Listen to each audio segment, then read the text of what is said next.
วัสดีค่ะยินดีต้อนรับเข้าสู่ Bangkok Offstage พอดแคสต์ไทยอังกฤษรายการแรกที่จะพาไปเจาะลึกแวดวงศิลปะการแสดงในกรุงเทพ Hello and welcome to the Bangkok Offstage podcast, the first bilingual podcast on the Bangkok performing arts scene. แอมแก้วตา And I'm Amitha.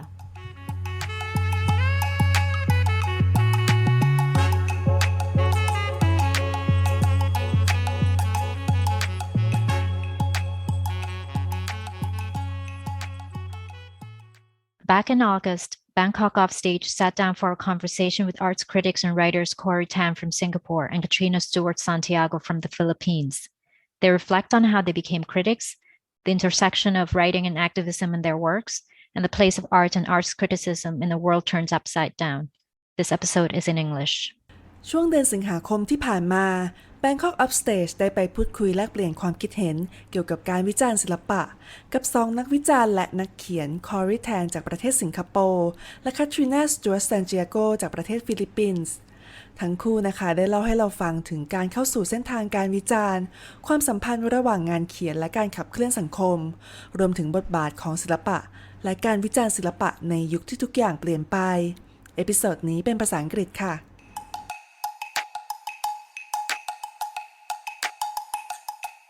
Hi, Corrie. Hi, Katrina. Welcome to Bangkok Offstage. Thank you for being on the show. Hey, good afternoon. Hi. It's great to be here. It's really great to be here. Thank you. We'll start off with the first question. When and how did you become a writer or / critic? We can discuss the two labels as well. You first, Corrie. Wow, we're jumping right into it. How did I become a writer or critic? It's interesting that the terms tend to be conflated in that way, that critique tends to be equated as writing. I do think I think I can call myself a writer. I think I do strive to be a critic. It's always a work in progress. But I think I took a theater class when I was in, I guess the equivalent of senior high school in Singapore. And while I was terrified of performing, I absolutely loved being in the space with others, being very attentive to what they were doing and what they were creating, thinking about, I think even at the age of 17 or 18, like why they would make certain decisions or what kind of contexts were coming into the room. And while I think I never had the courage to perform, I've always been in the room with performance. So I think even from that time, thinking about and being with theater, I've always loved being a witness to performance. And I think that has grown over time. And I think now, maybe more broadly speaking, as a critic and writer, not just a witness to performance, but everything else that takes place within our communities, our state, our region. Yeah, so I think my entry point was always through witnessing, observing, paying attention, and then writing about these things that I was paying attention to. Did you start off with, when it comes to professionally writing, do you start off with theater criticism, or did you start off with something else like journalism? Or I think I was thrown quite into the deep end when it came to arts writing and journalism.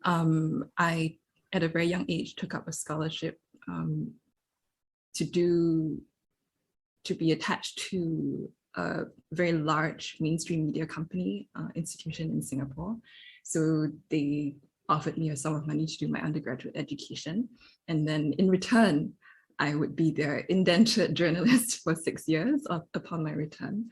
So I had very little training, even though I was called a journalist, professionally speaking, which is why I think I always have questions about what it means to have a professional training or professional background in writing and criticism, because I think a lot of it comes from the practice of doing it. And even if you have a professional title of journalist, as a rookie reporter, you make so many mistakes and you're really floundering as you try to situate yourself within an environment.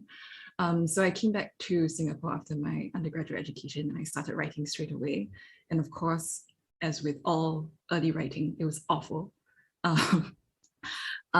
I think I thoroughly loved being with performance and writing about performance, but it took a long time for me to find what I could offer to the theatre community I was with, and to really think of my role as not an outsider to some extent, but also someone contributing to this ecology. Took, I think, the entire span of time I was with the newspaper. So I suppose that's when I started writing professionally. I would start out writing interviews, features with artists. That's where I began for the first year or so. And then the second year, my editor kind of threw me into the deep end and said, hey, I think you're ready to go review performances. And so I started there. And I do sometimes think about those early pieces I wrote and cringe because I was 23, 24, what does anyone know at that period of time, and so many sensitivities around politics, around capitalism, around racial relationships in Singapore that I wasn't aware of and not attuned to. And so I think those things take time to build up. I think unlike where I am now, I think I lived quite a sheltered life as a young woman in Singapore. And I think becoming radicalized in my critique happened a little bit later on, this kind of political awakening I have. And took place, I think, over a longer period of time over the past decade. Yeah. Was there a point when you were like, now I think I'm a writer, or you're still not that confident about that label, or now I'm a critic? I recently had a discussion about this with other critics. I mean, I would call them critics. I don't know if they claim that. I don't know. I'm still ambivalent about that. I do think I would use that label, but I also like the multi-hyphenate nature of what many of us do. So I have friends who are playwrights, who are producers, who are poets, and who are also critics or contribute to the critical discourse around the arts where we are. And I think that's more and more the case, that we move through many of these fields. So I think along with other areas of my practice, yes, I think I would list critic alongside that. So I would say I am a researcher, I'm a practitioner, I'm a dramaturg, I'm also a critic, and it comes in part of the series of roles I play within the ecosystem, if that makes sense. Yeah. What about you, Katrina? I was happy enough listening to Corrie talk about her life. I would pattern it after Corrie's answer. Actually, I realize now that I grew up with performance around me. My dad is a musician. My brother always worked in theater productions as a stage manager or production manager. And my mom is a writer. So I think now, having done this for over a decade, that kind of really already put me in that space of watching shows, learning how to talk about these shows with my parents or my brother, or having to process what they say about these shows if I, was too young to understand what was actually happening in them. So I was really already interested in it enough, I think, to see myself writing about it much later in my life. I don't think I wasn't like Corrie that was doing it in college, although I did take up comparative literature, which meant reading a lot of texts and really getting the kind of theoretical backbone for writing about cultural productions early on. But I think I kind of veered away from doing it just because it was expected that a lit major would end up writing about arts and culture. And I also didn't like the way it was being written about at that point. This was in the early 2000s after I graduated from college. And I realized I didn't just want to be another voice that was doing exactly the same thing. It helped that I had a mother who was a writer as well, and that my brother was in the theater world. And so my sense of embarrassment was very high because I knew that anything I would write about would be something that it would mean that they would have to deal with, responses from their own groups of friends, etc. And so I I really did, I think, wait to find a particular voice that I was confident in having. I was teaching for a very long time before I started writing, and I think that kind of also, talking to students every day and analyzing texts actually allow you a sense of how different perspectives can be, and how to battle it out in the classroom. I think helped me a lot in also fleshing out my thoughts about many cultural texts. And so by the time I was confident enough to put up a blog, it was really because my brother felt that I already had a voice to write from, as did my mom. So parang we all kind of waited, I think, without really talking about it. And at that point, I won a prize for writing creative nonfiction. And I think that kind of told everyone, okay, she might know how to write after all. And so that same year, my brother said, okay, I can put up a site for you, because he had put up my mom's blog. And then it was on that site that I was writing in for 2 years, and I was doing movie reviews and theater reviews, without a sense of what kind of audience I had, other than my parents and my brother. And it was through that site that actually I got invitations to write for mainstream publications. So I feel like on the one hand, that might have been the start of the writing, but I do think that I was kind of waiting for the right time to even imagine myself as someone who wanted to be a writer. A lot of it had to do with, my very high sense of embarrassment, and a lot of insecurities. I think that's really born of, also having grown up with a mother for a writer. So I knew that the bar was set so high, at least on this very personal level. And I realize now that it might really be, it was just my luck to have that. And I mean that in a good way, because it meant that I also am forced to be humble about whatever it is I'm able to do in my writing. And the critic part, I think I only really started calling myself that when other people started calling me that. I think also because in the Philippines there's so much baggage that goes with that term, and very few people call themselves critics. Usually it's academic criticism that is the output of the critic in this country, which means they're putting out books on, like, film criticism that's very academic. And I wasn't doing that. So I always felt like maybe that's not the term for me. But also it brings me back to knowing after I graduated from college that I didn't want to be doing the popular criticism that I was seeing in the broadsheets anyway, that I didn't want to be so embroiled in these systems of patronage that I would not have the freedom to actually say what I wanted. And I knew that if I had fallen into that trap, there was no way to get out of it anymore. And so I think to some extent, I also took so much time to call myself and to start practicing my writing, because I wanted to be sure that I was going in a direction that was different from that. I'd like to think still in that direction. It was interesting because, oh, sorry, what kind of writer was your mother? What type of writing did she do? My mom's a popular historian, so her Okay. body of work is in history. But she was also actually doing reviews. For much of the time that I was growing up, she maintained a column called Notes of a TV Junkie.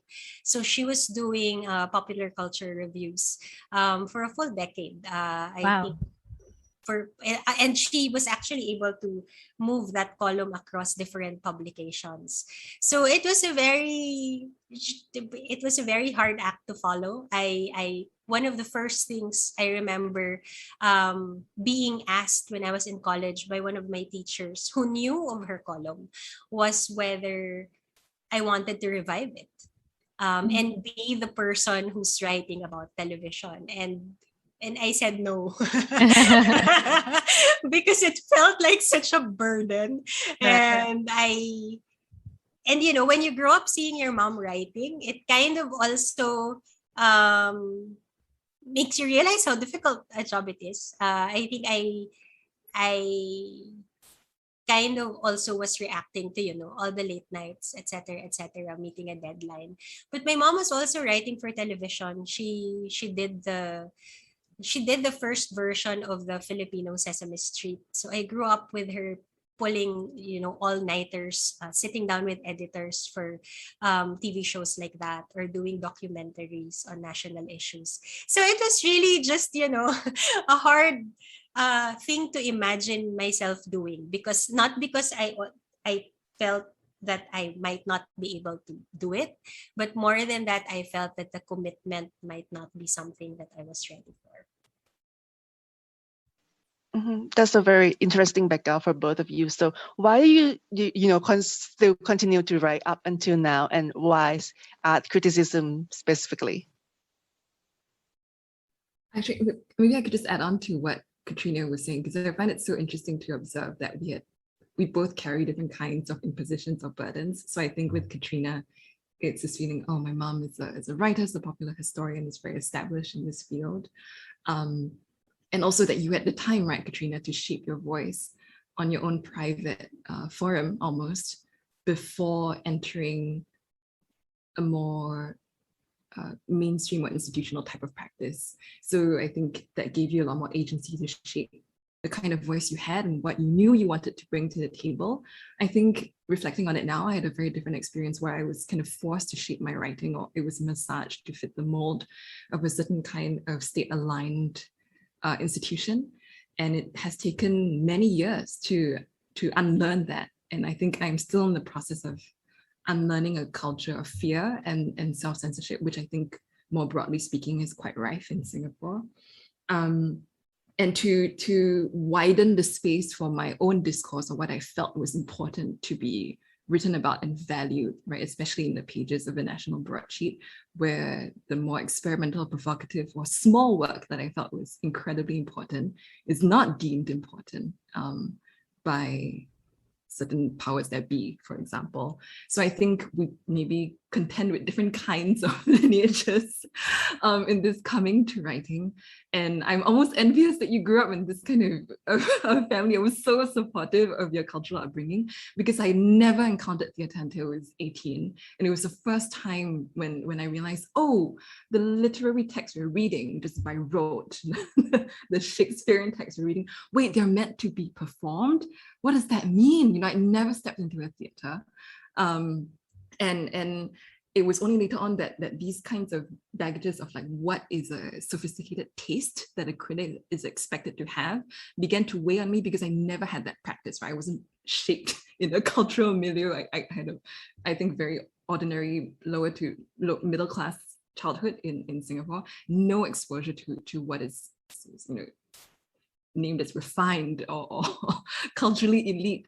And so I think the expectation that the critic had to be this bearer of aesthetic taste, maybe that feeds into your question, Anne, was something I contended with a lot, I think, as a rookie reporter at a mainstream newspaper, that, oh, you like this? Isn't that kind of, you know, low class? You know, and you like that, you know, that kind of disparaging tone of voice with which you would expect a critic to pass judgment.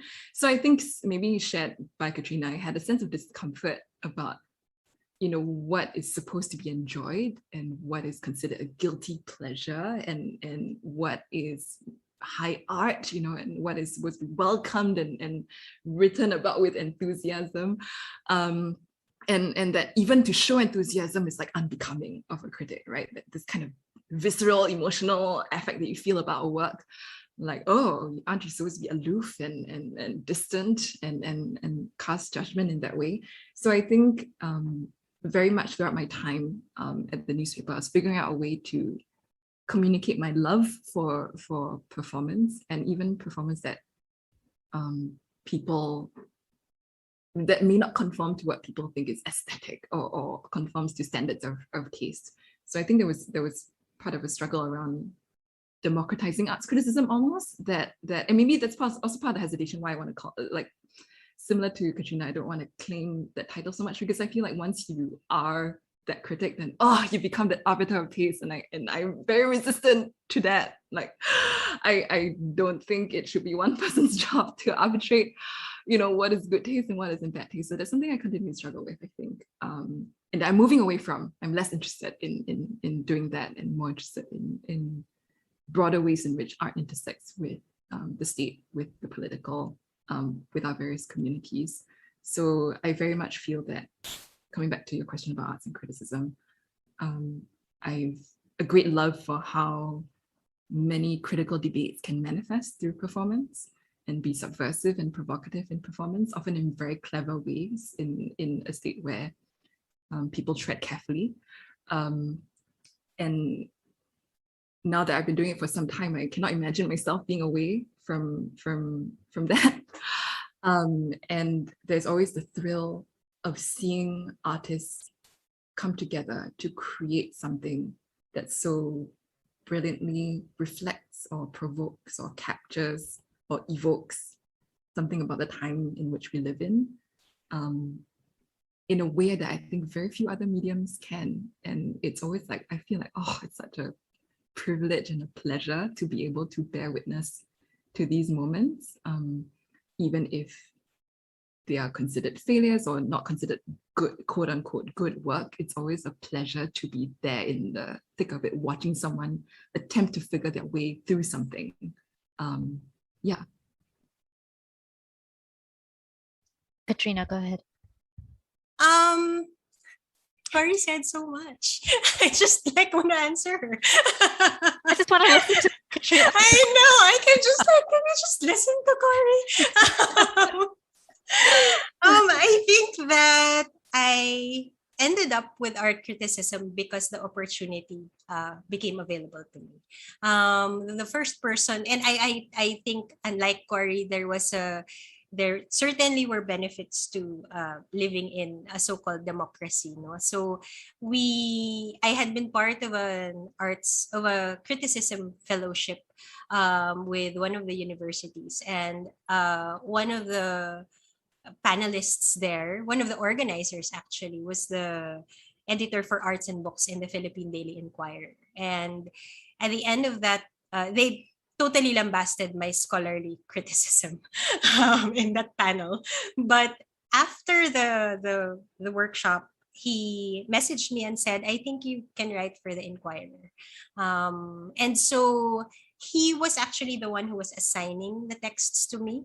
And the first one that he assigned was a series of interviews with young artists who were being awarded for innovative art or something like that. And I had told him I wasn't sure I could do it, that it would be the first time I was doing it, that maybe I might not have, the voice for it or the perspective. And he said, no, you can do it. And so, I mean, to some extent, like Corrie, I was, just being thrown into that pool and being told that, given what I know of you, you can actually do this already. And then he just started assigning exhibits that I could review, and then theater productions that I could review. But I was really part of a set of about 5 or 6 freelance contributors to the newspaper, and it was very competitive. I wasn't very competitive. I couldn't churn out articles fast enough. I tended to really spend time thinking about what I was writing. So when I got an invitation to write for GMA News Online, which was new at the time, and GMA is like one of the largest media entities in the Philippines, I said yes. And I, again, was very lucky with that editor. And I think that's really where I was able to build a stronger voice and a body of work, because he let me choose what I was going to write about. He, it didn't matter if it was some obscure exhibition in some faraway warehouse at the end of the city. If I wrote about it, then he would publish it. And it was very rare that he intervened or that he assigned anything. It was always, I was buying my own tickets to the shows, or I would get invitations and I would write about it and he would publish. There was like no instance that he didn't publish a submission. And so I had that kind of freedom, I think, to dictate what I felt was important to discuss, regardless of whether I liked it or not. It was always about, as opposed to the idea that I was an arbiter of taste, I always felt like the critical work I was doing was about valuing a particular work at any given time. And to value doesn't mean I have to praise it. It can also mean that I feel that this project was wanting to do something important, but might have failed at it. And I want to talk about that failure so we can do better. So I think it was that kind of voice also that was encouraged in that space. At least my editor appreciated it. So, and that was enough. And I think he kind of also realized there was an audience for it. It wasn't the same audience that that he imagined, I think, in the beginning, because later on he realized that people who were reading my art reviews and my theater reviews were also quite interested in movie reviews of like popular film. And so he realized that the voice was actually what mattered. People wanted to hear what this particular person was saying about cultural productions across the board. And so that kind of also was really what encouraged me to, in the end, call myself a critic to some extent, because also he allowed me to fashion that term into something that was mine. It might not apply to many, especially not in the Philippines, but I think that 3-year stint was really what allowed me to imagine this as a career. Because also it was well paying. He paid me well. And I was most well paid in that publication, I think. And so it was really like a full-time freelance thing that kind of fed me for those 3 years. And I think that's a rarity. And I was very lucky to have been able to do that.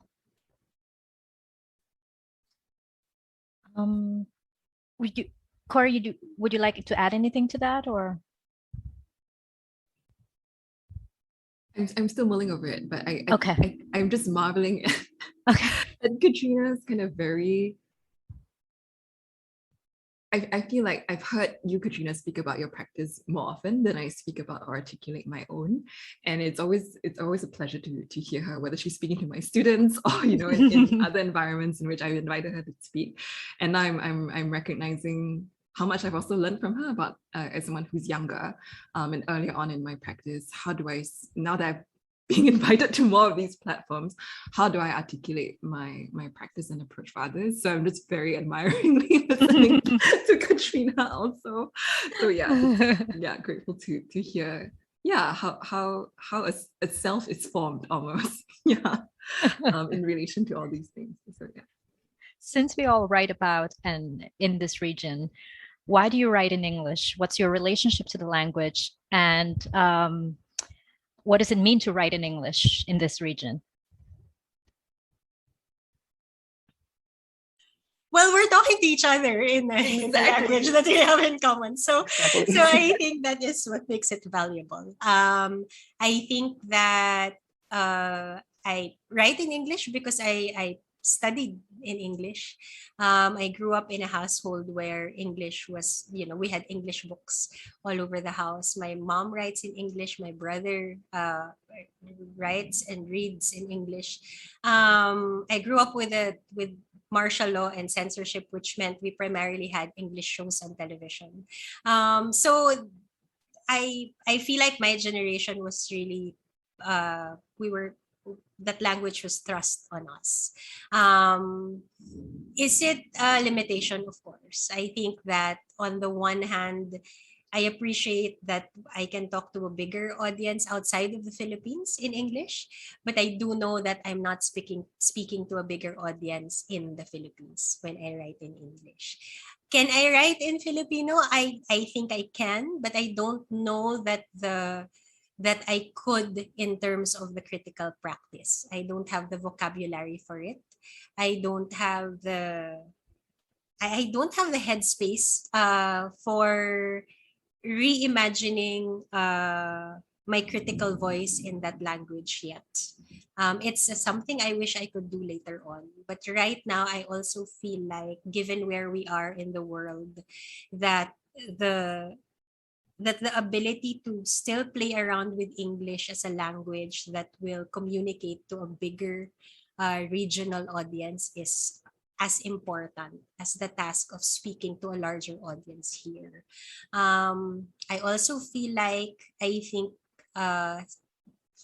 Tagalog as a language might be more useful for different forms of writing other than criticism. So I kind of try and well rationalize it in that way. It's interesting because in Thailand, too, critics who write in English feel, and like I'm not talking about those who have mostly studied abroad or lived abroad and who don't feel as comfortable in Thai. It's more like they lived here, they've lived here for their whole lives. They speak Thai fluently, they can write Thai fine, but when it comes to criticism, they're like, no, it's not fun. It's not a good language for it. For some, yeah, a lot of people find that.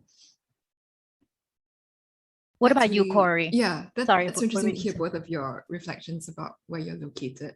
I think I always associate English with loss. I do love the language because, similar to Katrina, it is the language that reflects the former colony that we were, right?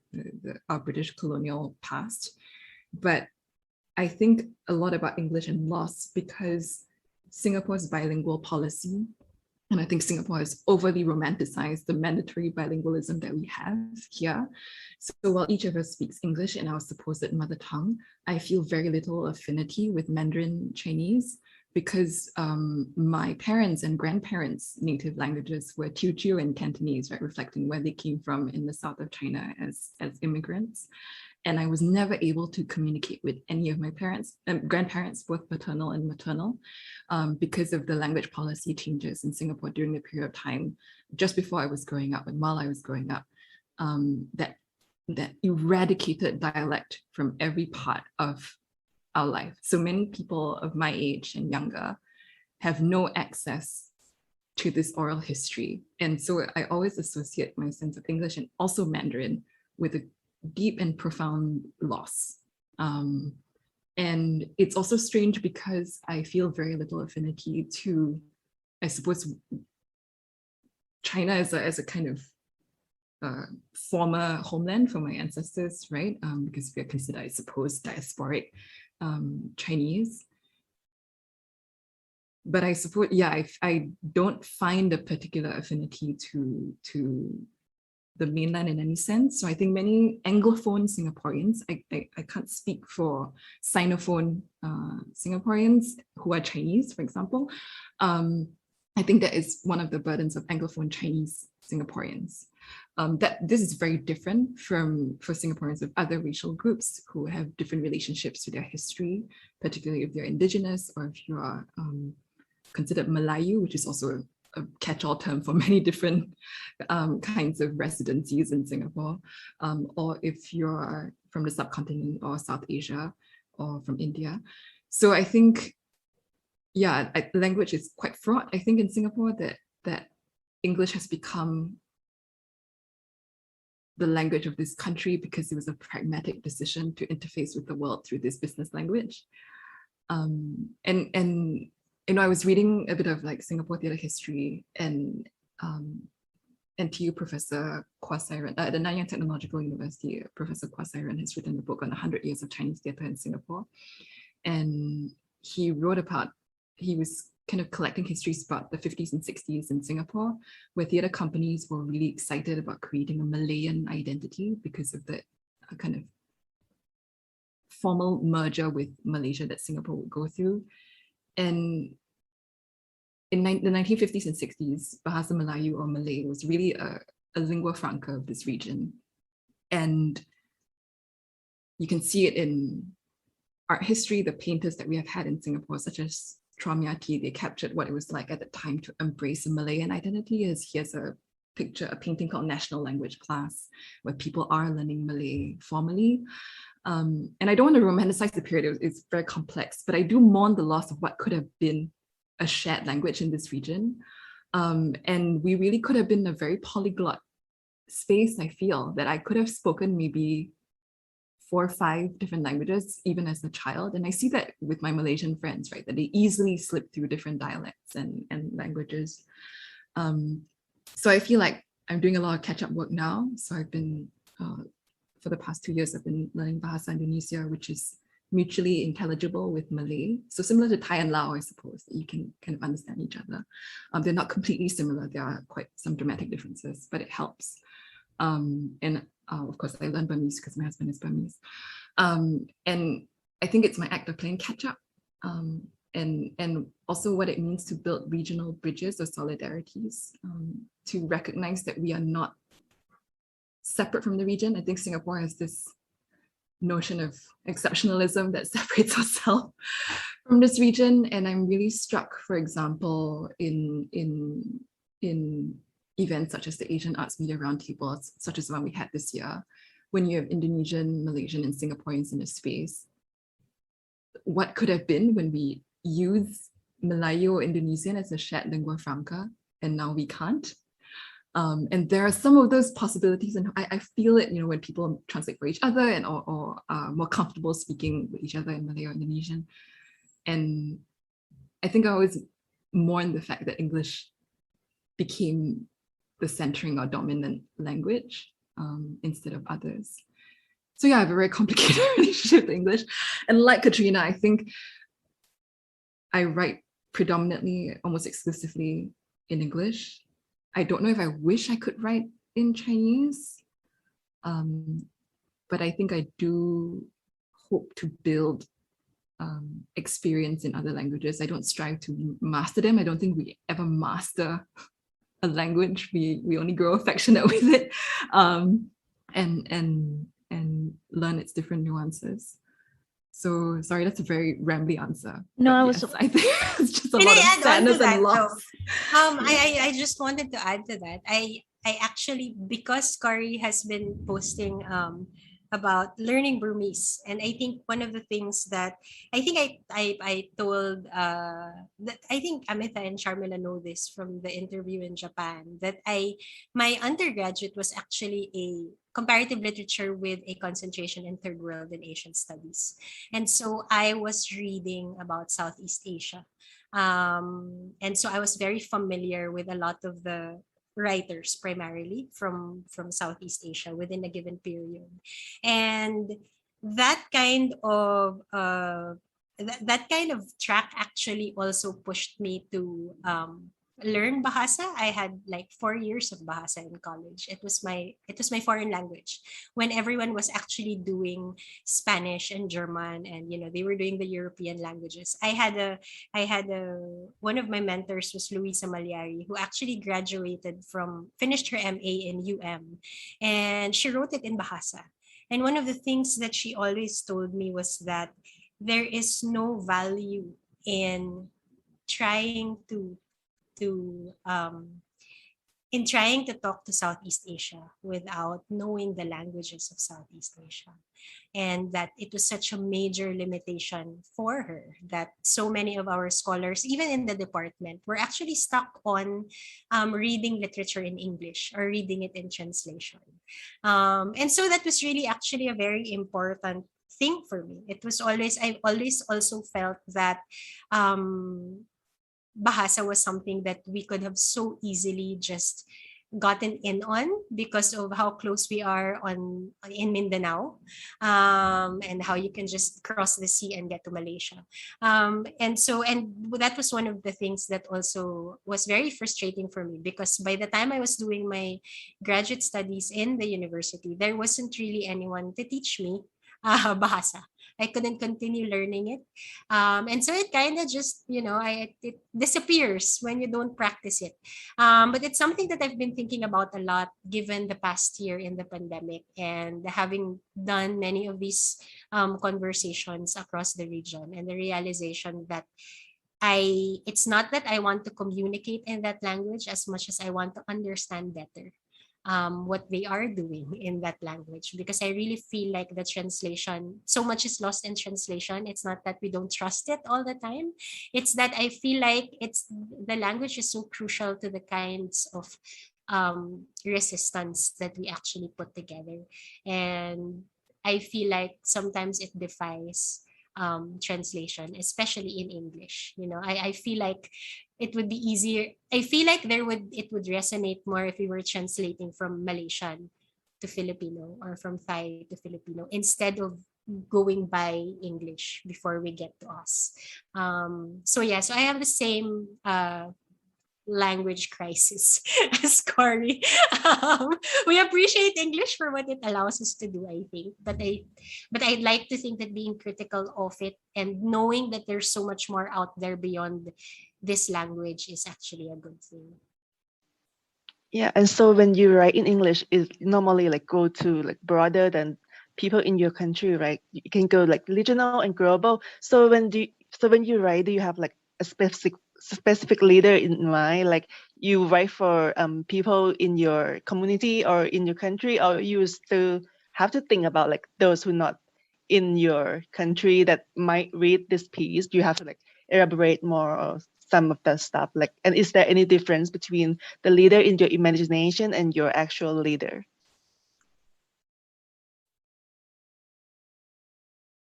Corey, you can go ahead. Yeah, Any of you can go first.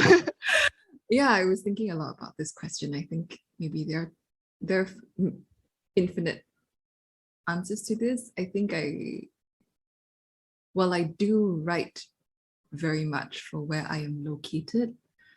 I also think that our writing creates its own public, if that makes sense. Like, yes, you may write towards a certain person, and sometimes maybe this is your imagined audience. Maybe this is the artist of the work who created the work. Sometimes I do write for people I don't think will agree with me. And it's an interesting exercise, I think, in your head to write towards these audiences or these publics. But I think your writing creates its own public. Like the way you write invokes who will read it. And I think it's something I've been thinking about more recently, that we create our own readership, and then what is the kind of readership I want to create with the way I write? How can my writing be expansive enough that it can invite people on the journey I want to bring them on, is something I've been thinking about. So yes, I think we can't run away from imagining who might read it, and I think we all do that to some extent. I also do think that the writing will find its readership almost. Yeah, so I don't think I write towards an international or global audience, because sometimes I see my work as quite situated, quite embedded within its context. And I know that the people I want to reach are predominantly either Singapore or regional. I think that is the readership I'm invested in and I'm excited by, and will also become my interlocutors. You might write towards someone who will respond to you in turn. So I think that's primarily the readership I write towards. Yeah, Katrina. Your turn. I kind of agree. I think I've always felt, let me start by saying that because I started writing on my blog, because on the blog, you actually see like just 2 people read it. And so I'm going to presume it's my mom and my brother. So that kind of also makes you not think of a reader in terms of like a number, or not in the way that the younger writers now think there's readership because this is how many people shared it or liked it. So I still don't have that kind of sensing of my readership. I do think that allowed me to not care so much about a reader. I always thought that I was writing because I felt something needed to be said. It didn't matter if people were going to read it or if those who read it will agree with me. And I think I've kept to that until now. It never it doesn't really figure in the process that I go through when I sit down to write. Having said that, I do think that there are particular situations where you are forced to think of, for example, what your editor asked you to write about, and whether this is the kind of writing he expected would come out of that assignment. And in those instances, I'm usually very particular about what kind of publication this is. If I'm writing for, say, a glossy magazine with a very fixed elite market and that caters to advertisers, etc., and which uses a particular perspective or voice in, say, talking about art, then I kind of work around that already. Without losing my own perspective. If it means using more flowery words, using certain kinds of adjectives I would otherwise not use on my blog, then it will pay my bills and I will be the better for it, because I figure it's a writing exercise more than anything else. And for example, if it's writing that that is about joining a contest, and I know that there's already a history of types of essays that have won this contest, then I do allow myself to experiment with whatever form those essays come in. So I'm very what's the word for it? I think I'm very practical about the way I handle my writing. I'm very clear about which writing is for this particular kind of process or this particular publication. It's also because it's my bread and butter. So when it is something that will pay the bills, you don't really want to sacrifice that kind of relationship you have with your editors. And I'd like to think that they also appreciate it, that they see that I'm actually also experimenting with whatever form they're giving me or limitations, and whatever audience they would like me to imagine I have. But on a personal, like if I was just putting together a book that was just for me, then I am writing for me. At most, I am writing for my mom, that she needs to read it and say, yeah, you can publish that. And I feel like that's a very important thing to hear. I always tell this story to my writing students, that in the 5 years that I was doing an opinion column, the first 3 years of that, the first 2 years of those 5 years, all my opinion columns would pass through my mom. Like, she had, before my editor saw it, she had to go through it.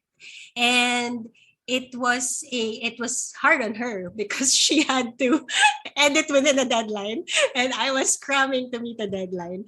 But I felt like that was an important process for me and even for her. Because I remember exactly which article and which time of the year she said that one column was okay, that she didn't touch it at all.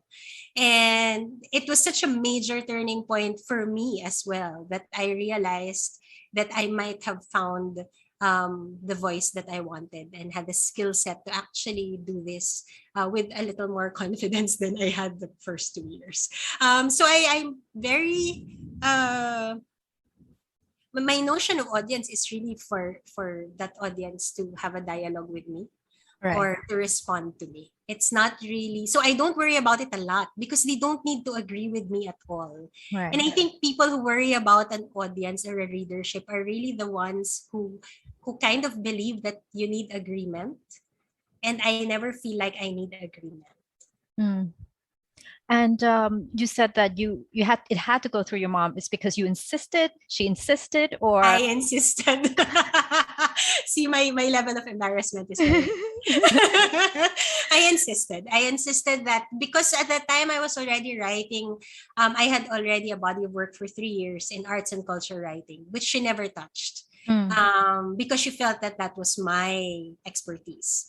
But when I was invited to do an opinion column, I knew that I wasn't ready for it, or that I might be missing out on a lot of things when you write about current events, and you have to churn out 2 articles every week on such current issues. And so I always felt like that additional set of eyes was important. um, and it wasn't just in terms of content, but also in terms of tone. Like I always needed someone, I think, especially in the beginning, to tell me if it seemed too angry, or if it was at bordering on unproductive. And my anger levels get very high for certain issues. And so I always feel like I need that kind of, like, I always need someone to tell me, okay, this seems too much, and it will actually turn people away. And I still have those people, even just for writing the content for Pag-asa. I have like 4 other people telling me, okay, this might be too much. So it's really also still that sense that I need to be edited, that I need to be told, maybe this might be too much, or maybe you can do better. can you guys talk a bit about the environment that you are in that helped foster or hinder because your writing? Because earlier, Corrie, you said that there was so much self-censorship in Singapore. This is so common. And Katrina, in your story, in your collection of essay, Rebellions, you said, first, it's interesting because you said you dedicated to your dad, whose constant love and support has allowed this independent rebellious streak. And but later on in the introduction, you also said that these essays are published now in this book in the original version, right? Not in the versions that were published. Can you talk about that a little bit? Because for print publication, there was really no way that they would publish me in full. So they were always just cutting me down to size, which is totally different from censorship. From censorship. This was just, standard cutting me down to size. And I just didn't want to cut me down to size. And so I always left it up to the editor to do it for me. And I think that might be why I didn't last long in print. Because editors hate that. I know. And I'm sure he got writers who were so willing to just, keep to a 900-word limit. Yeah. I'm sure there are many who don't. That's why he's like, one more of you. I know. And then when I transferred to GMA News Online, there was also actually a word count. But then they realized that because I had readers, and the readers were actually staying on these long form articles, that it was okay. And so I think they allowed me freedom in terms of length. They also paid me more, also because they were the ones who could see that there was an audience for it. So that kind of, I think, was the context of saying that, this is the real length articles that I had. Also because for print, I would have some of the artists ask for the original articles. Because they knew that it seemed like it had been cut down to size when it was printed. The epigraph for my dad is really about, it must have been difficult raising a daughter like me. And, and I do not doubt that he agrees with that statement. So I know that because my mom is a writer, and so the ways I have dealt with the world always made sense to my mom. But I think my dad was always more conservative. And so I'm sure he expected you know, a young daughter who would be less rebellious than I have turned out. And so I really felt like, I still do feel like, so much of what I've been able to do is because my father has also constantly, stepped in when I needed money, just very basic stuff that no matter how he doesn't agree with my decisions, or no matter how he might not really understand why I resigned from a certain job or why I lost a certain job, that he would just step in and say, do you need money? Oh. Do you need money for rent? And I feel like that is, along with editors who were very supportive, having that kind of support as well was just as important in keeping this practice that I've been able to keep. And it's amazing you kind of have like two like many levels of editor at home and also in at work. I don't think most people don't have that, I guess. So And I think I'm the better for it. Yes. And I think it also keeps me very self-conscious and self-aware of my limitations. I like being told that I might not be doing a good job, or that I might be able to improve on something. Yeah. So, like many of my friends whose writing I also trust, will always get first pass on anything that I've put together, whether it's for publication on my website or into a book or any other publication that I'm writing for. It's just really I feel like it's a good practice for any writer or creative for that matter. It's quite courageous too, because not every writer wants everyone, like some people just like send the story off to the editor and kind of pray that you won't get cut or won't be like murdered, like, and then yeah, I think it takes a certain like maturity and courage and I guess like some certain bravery to be like, here, read me, tell me where I can improve, I guess. Or just humility. I think I think so. I think it takes time to develop. That's why I said like maturity. It takes. I think it's also an awareness that so many others are better than you. Like you've read a lot, right? Right? I mean, when you read other people's work, you realize, oh my God, I'm terrible at this. Right. How have I been able to survive on writing? I mean, it's really, and especially in the current climate and the past year in the pandemic, anyone who asks me to write anything, I tell them, I don't know if I can still write. So you'll have to walk me through this and handhold throughout this process. Is your mom's voice still in your head when you? Not anymore. Okay, interesting. Not anymore, because I think also I've become her editor. Okay. I'm the one who edits her history books. Interesting. Okay. So I think it was also an important process for both of us.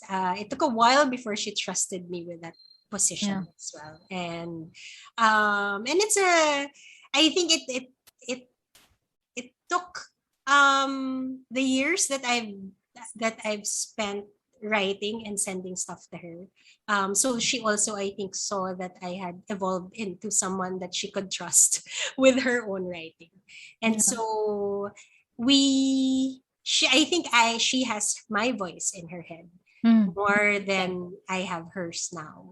Also because I'm the one who's still writing across a spectrum.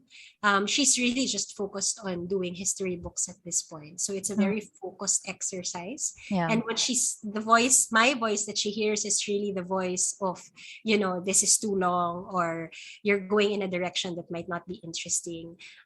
Which is also her voice in my head, early in my writing years. So I think I've also, as I said earlier, I think the amount of freedom I have had to fashion what being writer and critic means is really something I have been lucky to get. Because now I feel a little more confident about what it means to be both in this context and even in the region. What about you, Corrie? Is there a difference? Do you see a vast difference between working for a newspaper and then coming to work for Arts Equator? Is the environment completely different at Arts Equator? Yeah, so maybe maybe following on from what Katrina was talking about, I'm curious. I love that your question asks about a broader culture of criticism where we are located, and how we've had to navigate that. And I think in Singapore in particular, definitely at an institutional and statewide level, there is a self-perpetuating fear, or climate of low-grade fear that always pushes middle managers or editors or people in minor positions of power, particularly, to censor themselves before it could even be flagged for a certain kind of censorship, right? And I really resented it, I think, as I was coming to understand how institutions operated. And I think for that reason, now I have been trying, I think because of that encounter, I do willfully work quite para-institutionally now because of this allergy towards institutions and thinking, oh, I will change the institution from within, you know, I will infiltrate the institution. And then when the institution wears you down, you're like, why? And I think I've had too many difficult experiences with that. And now I'm trying to experiment with a different way of working that is both inside and outside, and much more outside, I think, various institutions.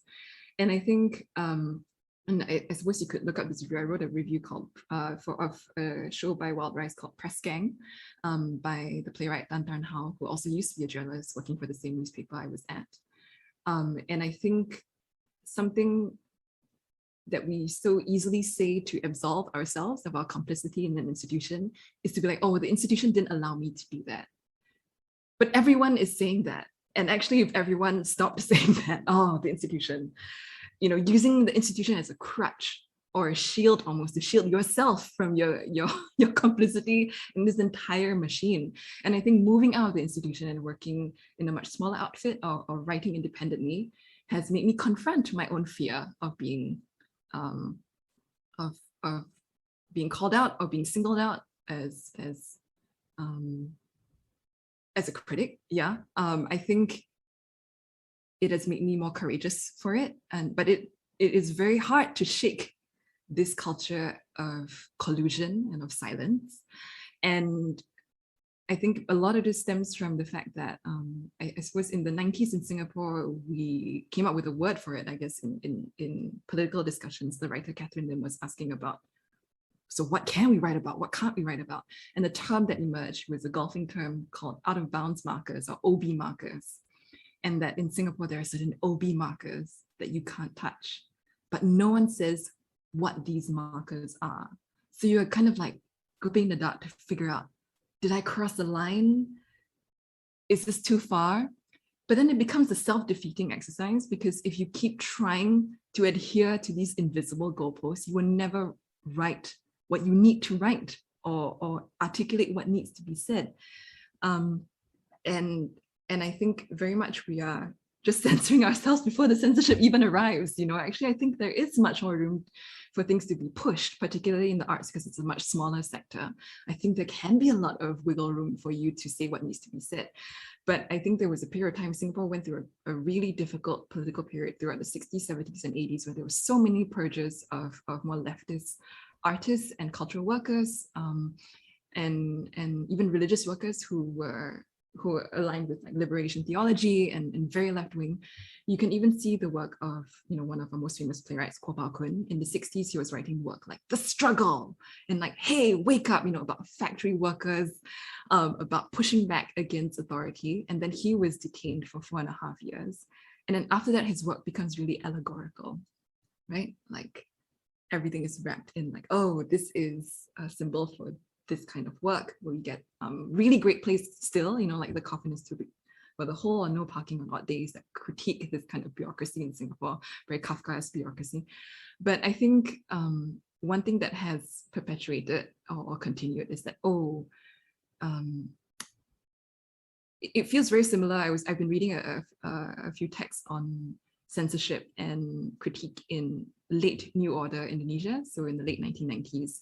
And there's always this sense that critique of the state has to be what you would say in Indonesian, halus, very refined, very subtle, very smooth, like refined criticism, not not kasar, which is the other term, which is like rude or obvious or rough. All your critique must be refined, smooth, delicate. It can't ruffle too many feathers. You can hide it in certain meanings. And they would really crack down on what they saw as critique by theater practitioners in their work that was kasar, like really overt. And it feels really similar, that yes, you can critique the state, but it has to be very halus. You have to find ways of saying it that is acceptable or palatable, and really finding ways of navigating these things. So, even just this week, right, I'm part of an academic collective called Academia SG. And the senior editors just launched a survey report on academic freedom in Singapore.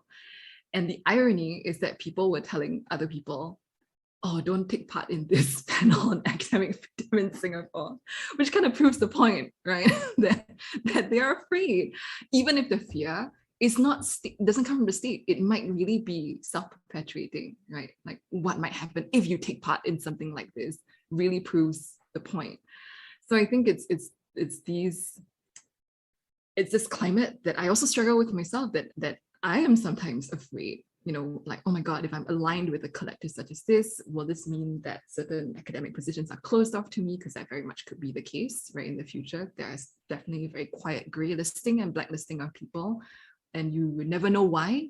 Maybe you did some kind of advocacy that the state, not even the state, the state may not even care. It might be a certain department is not pleased that you did a certain kind of advocacy, and then that road is closed to you. So I think the machinery of censorship and a lack of criticism is much more insidious in this country, because it's a very clever system. Yeah. It's no longer a blunt force censorship. It's not like, oh, this theme is like obviously this theme, and therefore we will censor this play. It's much more insidious. We will cut a certain amount of this funding from you. We will not allow you to pursue this course in your career. So it's something that I am still navigating at the moment. And yeah, sorry, Amita, you're going to say something. Oh, sorry. It's just interesting because you were saying, like, when you were describing like this, like, walking in the dark, trying not to like step on things that you're not supposed to step on, and it's just a bit like, in this kind of environment, if you put yourself in this kind of headspace, if this becomes, it's a bit like this is the censor or whoever, the institution or the government or whoever becomes your imagined audience as well. That's a very good point. Yeah, absolutely. Like they're always in your head, and yeah. And I think you have to really make a decision not to let that be in your head, because then you feel very paralyzed about what you can or can't do. And I think paralysis is not very productive.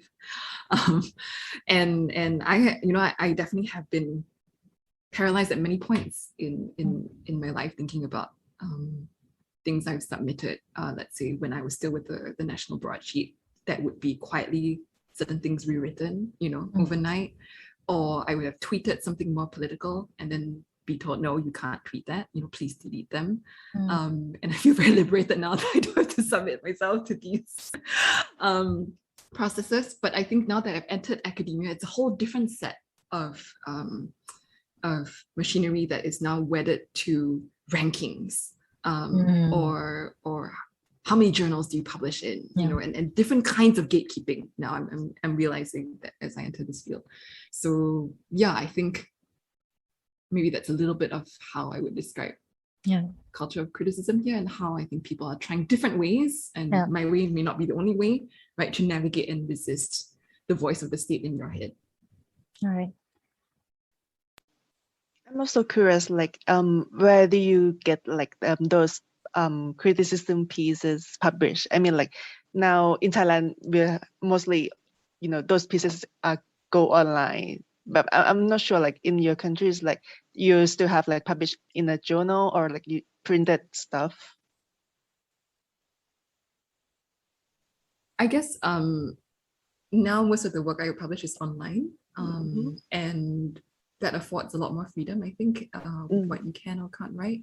I have to say that I've been teaching more and writing less at the moment, and I'm always very excited by what my students produce, what they write about, what they write against.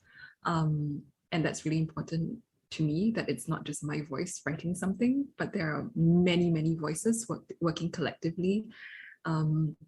And I really love working in collectives or in networks, because it gives you a strength in numbers almost, and you can't be singled out as someone to be attacked, that there's a wider group that is with you and not, I think, protecting you and having your back.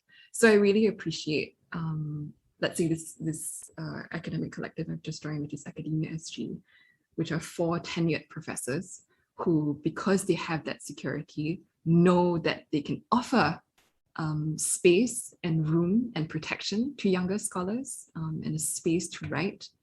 And because there are 6 of us in total with the platform, you can come together in solidarity, right? And offer people a platform or some kind of legitimacy to write with you that may not be a mainstream publication or a mainstream way to get published. So I think these kinds of collectivities are really important, because then you don't feel so isolated, and an isolated person is very easy to alienate and take down, right? I think it's really great to work in concert with many people, so that you have each other's backs. Yeah, and you can keep each other going. Yeah. What about in the Philippines, Katrina?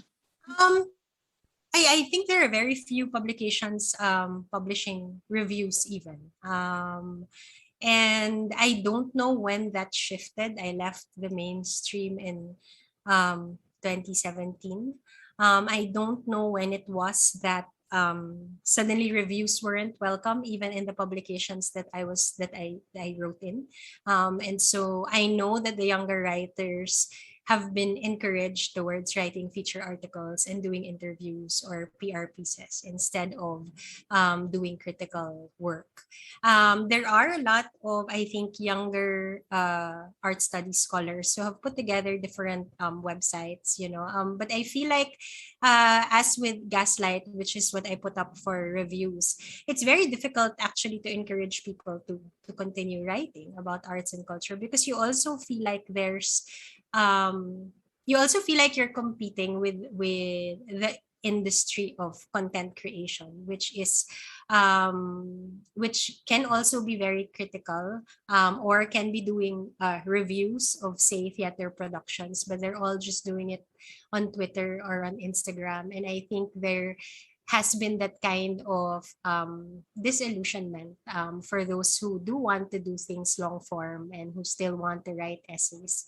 So I think it's been very difficult. I think it's been more difficult for the younger writers or the ones who want to be critics or to do reviews to be encouraged to continue doing it, because you don't really have publications that will publish or will pay you well enough.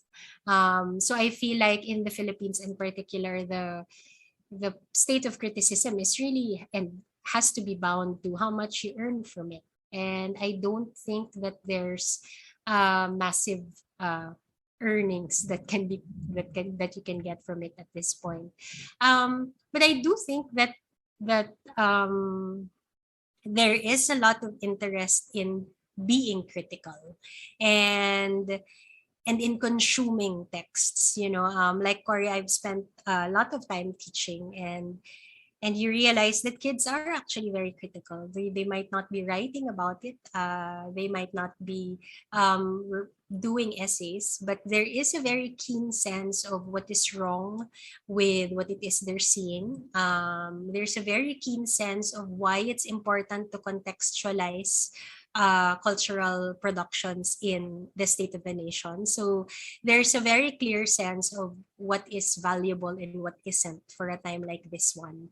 And I totally appreciate that. I think there's I think that this might be an interim period where we're just trying to figure out really how to go back to writing, how to recommit to the task of sitting down and fleshing our thoughts out, and trying to have conversations again.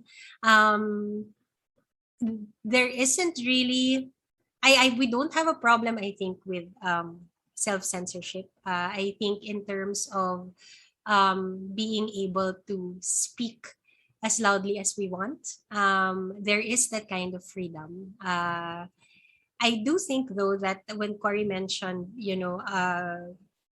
at the time when, being red tagged or being connected to the left would be enough to, get arrested or jailed or be silenced. I do think we're there right now. And it is enough reason to be afraid, but I've taken it as an opportunity to reimagine how we can say the same things in a different way, to create your own wiggle room in that context. I'm not going to wait for someone to tell me you have wiggle room here. I'm going to create that wiggle room because I feel like there is always space for circumvention with creativity. And to some extent in the Philippines, I think that there's enough of us who are difficult to peg down to just being leftists. And so it might be, the way we speak, it might be the language we use, it might be the vocabulary that we refuse to use in our writings. But I feel that there's enough of us who, if we were more conscious of it, would actually feel more free and would have a lot of space for criticism, not just of cultural productions, but also of just the state of the nation in general. So I think that also brings me back to language, that the kind of English I use is an English that is for a particular social class in the Philippines. I don't think that I am perceived as a state enemy in any way. And I think that's primarily because of the language that I use. If I were writing in Tagalog, I would fall back on a vocabulary that would be so easy to peg as leftist. And then I would feel I would be endangering myself. But I think that I've maintained this kind of relationship with an audience that is thinking, speaking, criticizing in English is really also my security blanket.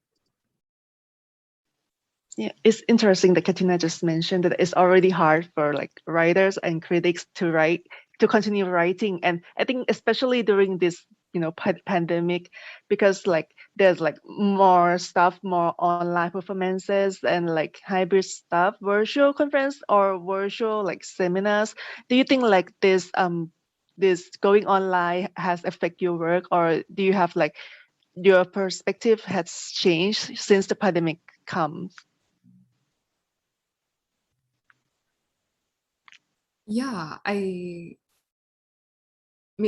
think maybe to tie it into what Katrina just shared, also like creating your own space for critical discourse.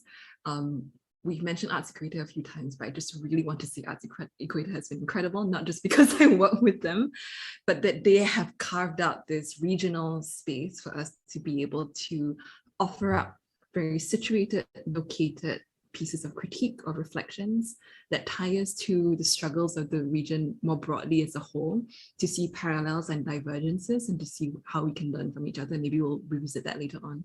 But yeah, I think writing with Arts Equator, they've been very responsive to the pandemic and how to make use of this virtual space that we're now inhabiting literally right now over Zoom, and ways in which we can, even though we are in our own homes or atomized in that way, how can we bring people together, even if mediated, and have these regional discussions. So I think one thing I really appreciated, even when we're confined to our homes, is webinars or discussions or forums where I can be in the room with someone from Thailand, someone from the Philippines, someone from Indonesia, and that we can all be having a collective conversation about a piece of work that we managed to watch, whether in person or recorded very nicely for online consumption, and that we can have a shared discussion about this work and the different ways in which we intersect or relate to this work. And I think that has really been quite profound for me, even though I feel very restless and confined at the same time. And I think the ways in which each of our governments have been managing the pandemic has a huge bearing on cultural labor and cultural work in each of our countries, and whether they're doing well or badly, whether they can be bailed out with a great injection of funds, or whether they've just been hung out to dry, which I know has been the case in many, many Southeast Asian countries. And I think a lot of how we've been responding to the pandemic in the past year, it's a bit like the state's social choreography of us, whether like, I think a lot of artists in Singapore, for example, have talked about our safe management measures, or SMMs, as kind of performance scores that we have to navigate, because sometimes during like difficult periods, they change day by day, and then you never know if a performance is going to happen or not. And so artists have really had to shift with the demands of the state and also the pandemic. And I think the critical work has to reflect these struggles also, but that doesn't exempt work from being reflected on or written about. I think it's also, I think, the way in which the critic and the artist are both collectively making sense about how art is navigating the pandemic. And sometimes we don't have the vocabulary for it yet, but I feel like we've been figuring this out together, and I think Arts has done a fantastic job in arranging all these discussions in which we can collectively build vocabulary. Like, oh yes, this is happening where I am at as well. We have a lot of artists doing solo work, for example. Sorry, my cat is here. I don't know if you can hear her meowing. Don't worry. Yes, that's fun. It's cute. I'm really sorry. I'm just gonna move her off the table. What was I saying? Yeah, like collectively figuring out through these events, whether it's the Asian Arts Media Roundtable, or I think there was a series of events called Burning Questions that Arts Secreta did last year as well, that we were really just like, we didn't even know what to really say about the pandemic yet, because it just started, and I think we're all reacting to it immediately. And it's just been interesting to, over the course of the past year, see how that writing and those reflections have evolved. And I think now it's both easier and also incredibly difficult. It feels even worse actually in Southeast Asia right now, where you see a vaccine inequity coming into play, and certain countries are opening up and quote unquote reverting to a kind of normalcy. But I don't really like that word either, because I feel like, we had a chance, I think, during the pandemic to really revolutionize how we practice our artwork, right? To reflect, think about what are best practices, what are better ways in which we can be more inclusive, be more diverse, account for certain things, be accountable. And now with Southeast Asia in a huge state of despair, with even more prolonged lockdowns, it's now really trying to see, if COVID-19 becomes endemic, how do we maintain the livelihoods of the cultural sector? Yeah, so I think we really pivoted to like, this is a temporary thing. How do we just last it out to like, okay, how do we maintain and sustain this ecosystem and the struggles and difficulties that come with it? Yeah. Katrina? I think that in terms of just the practice of art criticism, I haven't written anything that's related to any of the shows I've seen online the past year. And that's really many things. I'm exhausted from doing work that is not writing criticism. There's also the fact that I feel like so many of these performances and productions are trying their hardest to engage an online audience, and I question whether the criticism that I'd like to do is welcome, because I do want to be able to pay tribute to the kind of work they wanted to do, and that many are forging on. And I feel like when I don't enjoy work because I'm watching it on screen? Is it because the work is really bad, or is it just because I'm watching it on screen? And I can't really reconcile that yet, so I haven't really written about anything yet. Um, I have tons of notes on the things that I have seen. I don't know how that will be formed into an essay, if at all, later on. If there's anything, though, that I realized about my critical work in particular, is that it became apparently more valuable in the pandemic, and in a way that isn't really about talking about specific work in the way that we write those reviews, but in the way that my work really did evolve from just writing reviews to actually talking about the systemic dysfunctions of the cultural sector long before the pandemic happened. So I think when the pandemic hit and people were looking for people to talk to about what was happening in the Philippines in relation to the cultural sector, um, uh, organizations like Arts Equator fell back on me, and which I totally welcomed, because it also those conversations with AE last year actually forced me to sit down and assess what was happening, because also we were so embroiled in relief operations, etc., that there really wasn't a lot of time to spend just sitting and trying to figure out what the hell is happening. And so I think those conversations were very important, in the way that also Arts Equator fashions questions that have to do with not just being creative or producing cultural works, but questions that have to do with our survival, our mental health, just the ways in which the multifarious ways in which the pandemic had affected the cultural sector, and critics as well.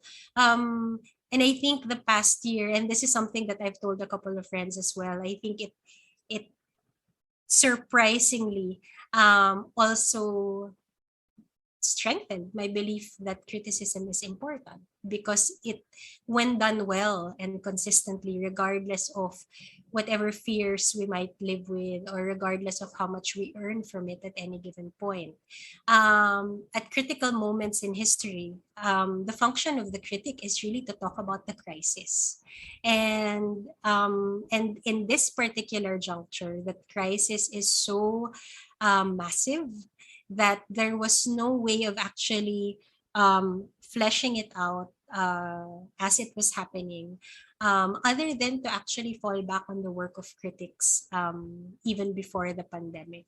And I've been very lucky that I already had Kathy in my network and AE in my network, so that it was really, that just also started a series of invitations for talks that had to do with tracing our precarity in a time like this, talking about systemic dysfunctions that have been surfaced by the crisis such as a pandemic, and the realization that regionally we are all in the same boat, that in fact, when we think about how bad things are in the Philippines, it's as bad everywhere, anywhere in Southeast Asia, if not in Asia.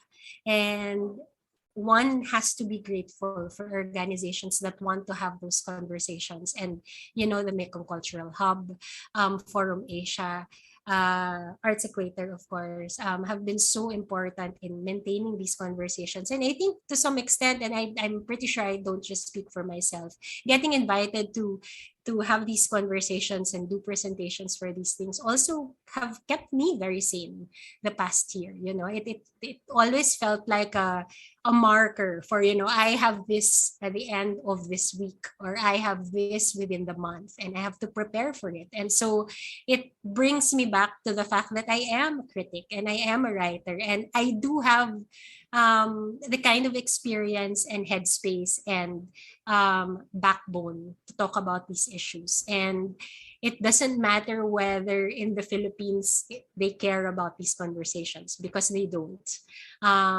It does matter to me that regionally there is an interest in having this conversation, because one has to be hopeful that we can, move from this pandemic towards changing bits and pieces of this system at the very least. And we can only do so when we start to talk to each other about it and start to have a language for it that is ours.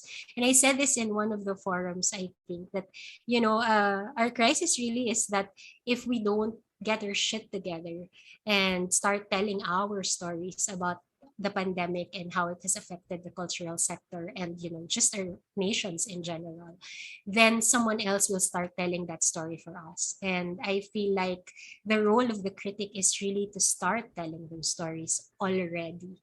And the pandemic has totally changed my perspective on what work I should be doing from here on in. It's obviously not reviews, which is a sad thing too.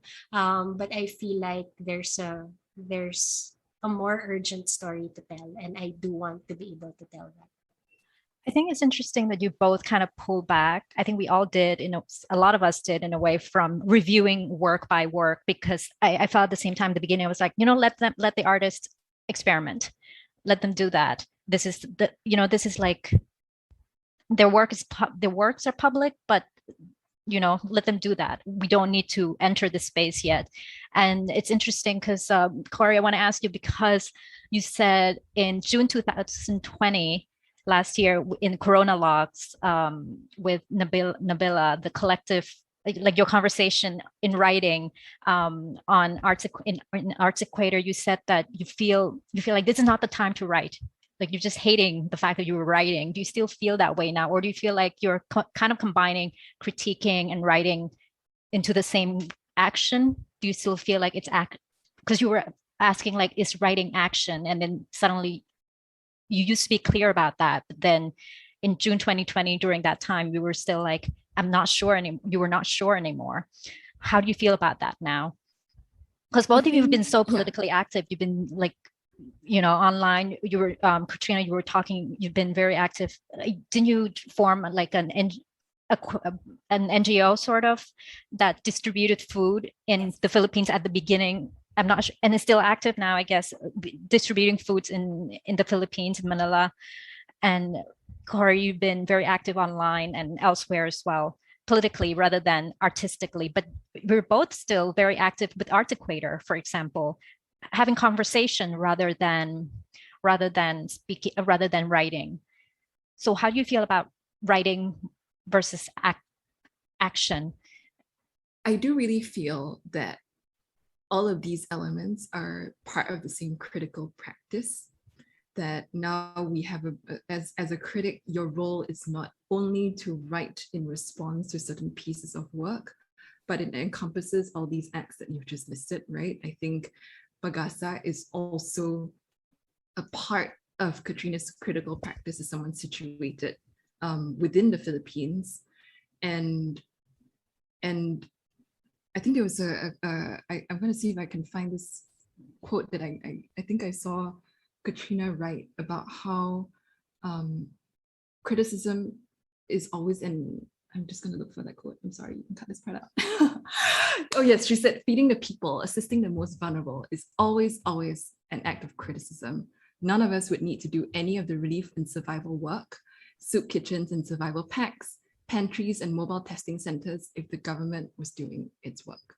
And I really think that part of the act of criticism is thinking, for me, myself, as criticism as an act of care. And care is a word that's like thrown about very loosely these days, self-care, state care. But I think for me, I think of care very closely to what the political scientist Joan Tronto, how she articulates care. And she talks about how care is a reaching out to something other than the self that is not self-referring or self-absorbing. And that criticism or a caring sort of critique, to me, has to lead to a kind of action. You can't say, oh, I care about something, and then you're like, but let me not do anything about it. Then you don't really care about that thing, right? So I think criticism is really an act of care for those who have fallen through the cracks through so quote unquote state care. And it relinquishes the role, the idea or the stereotype of the critic as someone passive who just responds and reacts to certain things.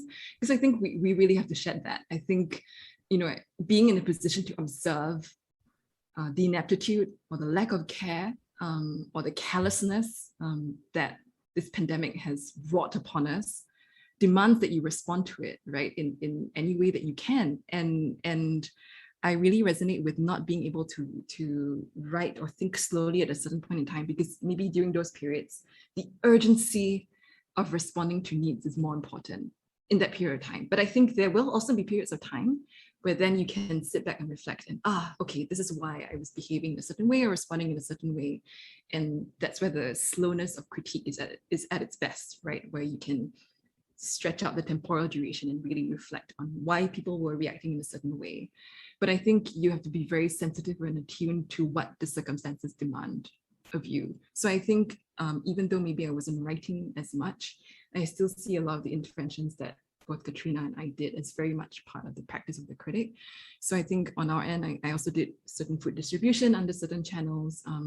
There were a group of book reviewers on Instagram in Singapore who came together to do a fundraiser for mutual aid.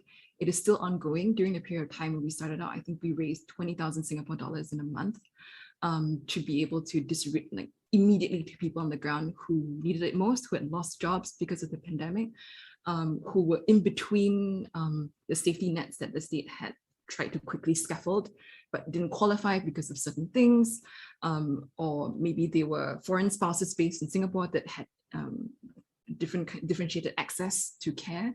So I think that was an immediate intervention that happened. Last year it was called Where's Book Fair. It's still ongoing at the moment. And I think a lot of these urgencies took up a lot more of my attention and time. And of course, this year, there was a military coup in Myanmar starting in the 1st of February.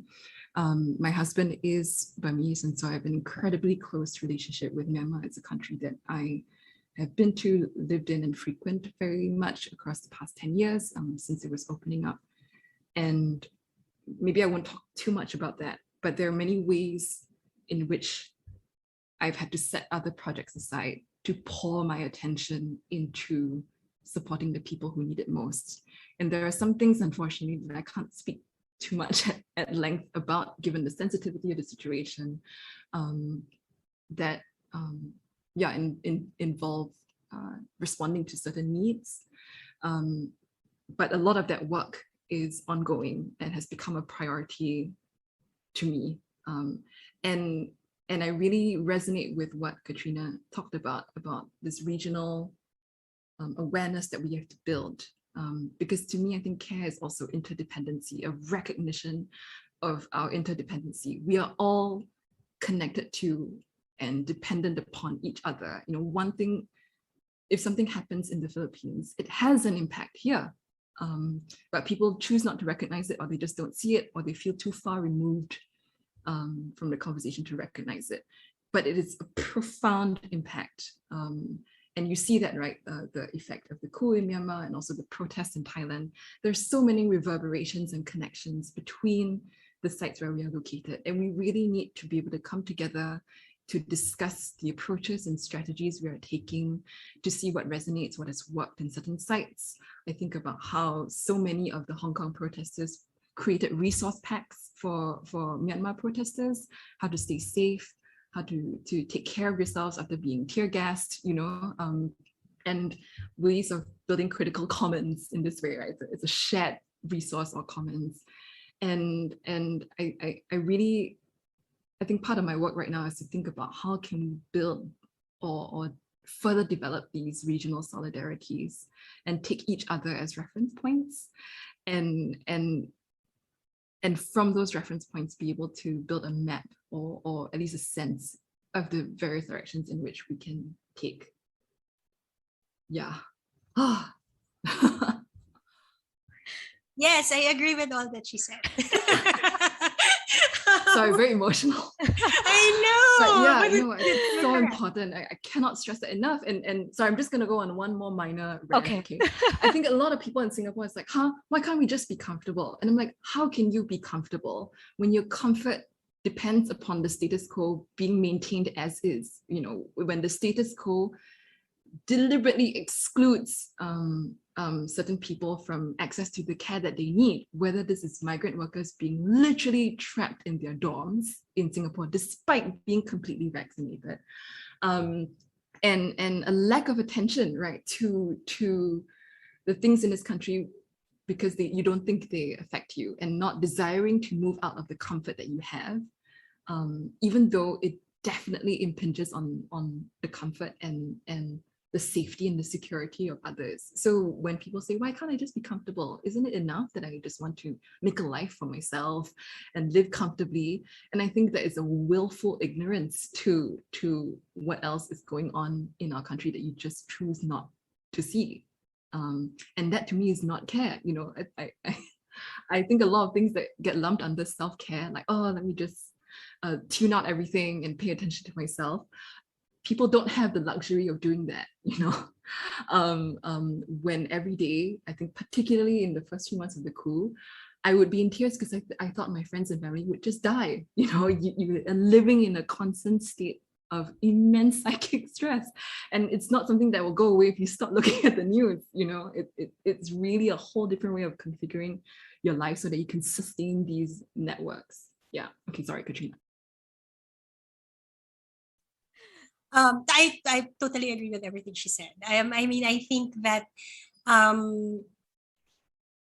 when I decided to call for goods in March 17, which was like the first couple of days of the lockdown of last year,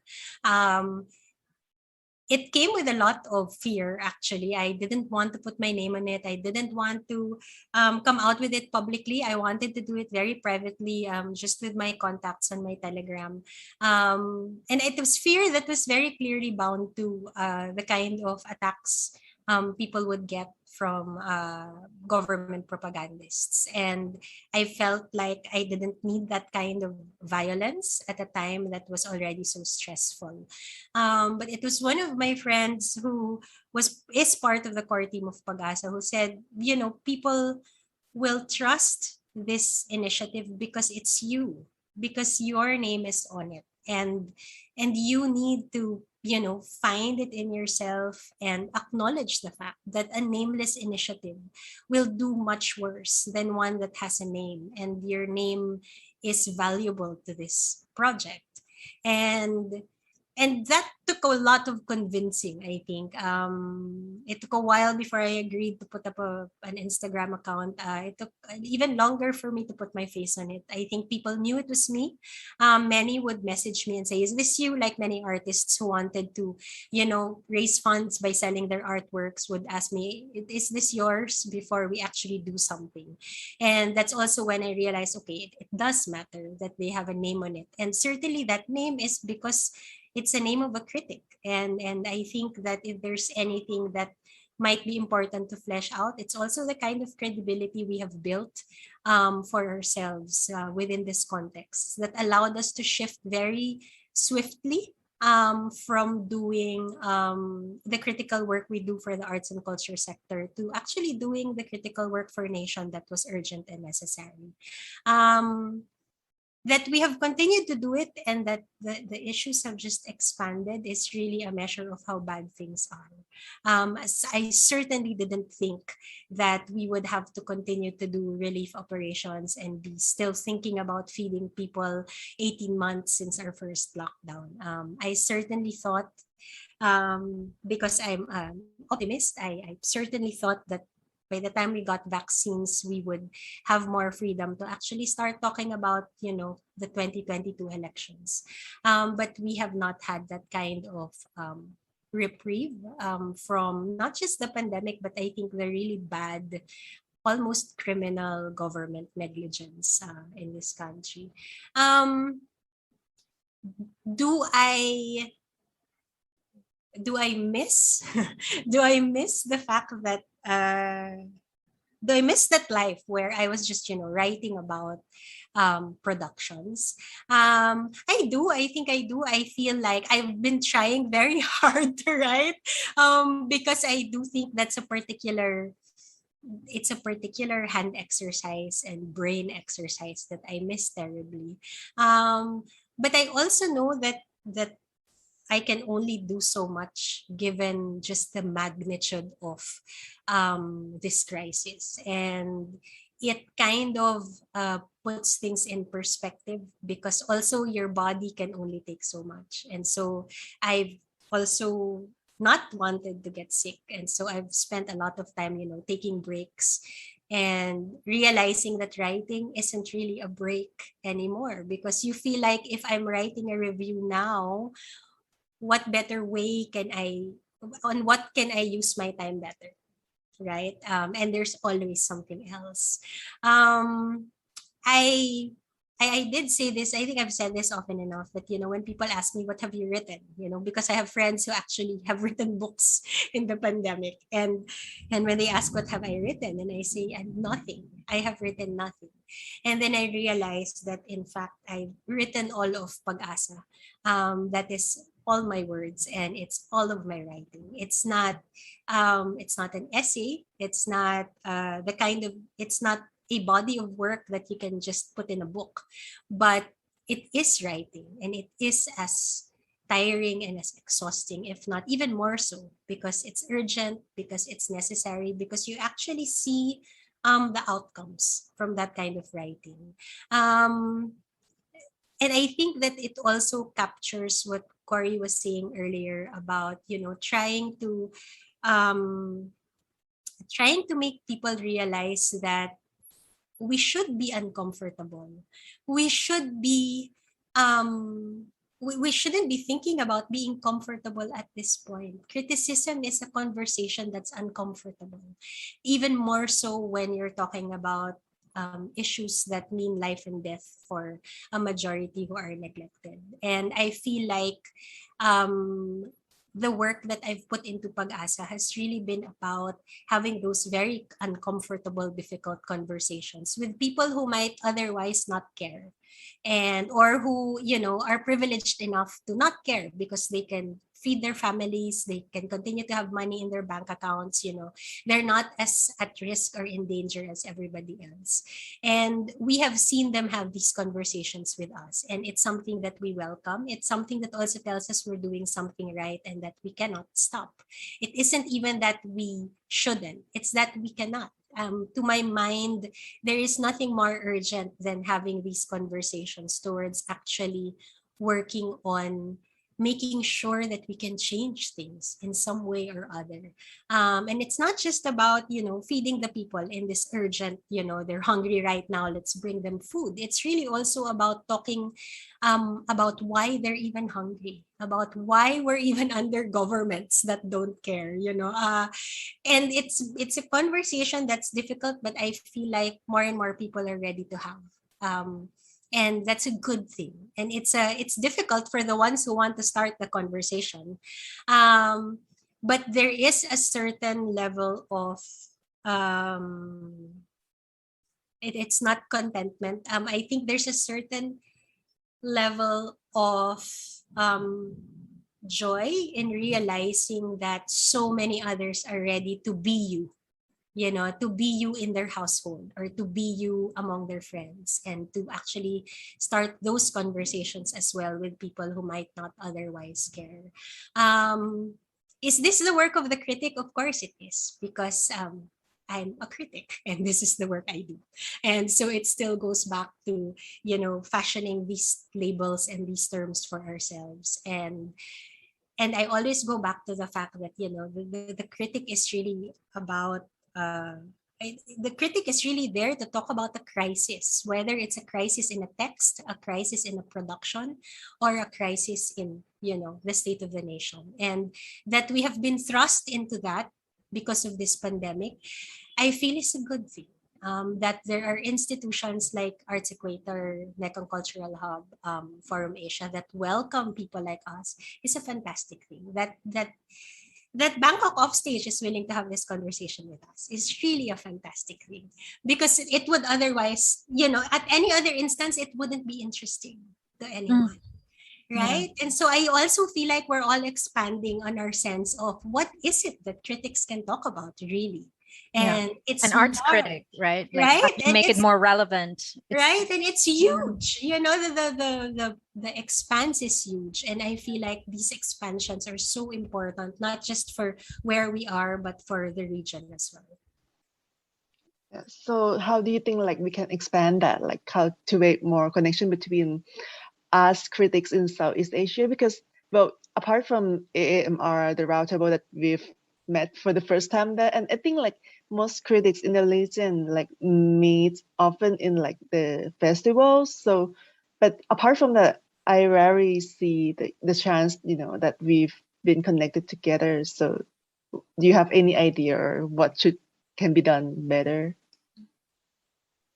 I think I think the Asian Arts Media Roundtable was incredible as a way of bringing us together. I'm still feeling the impact, particularly meeting so many women who shared the same attitudes or goals or hopes that I did.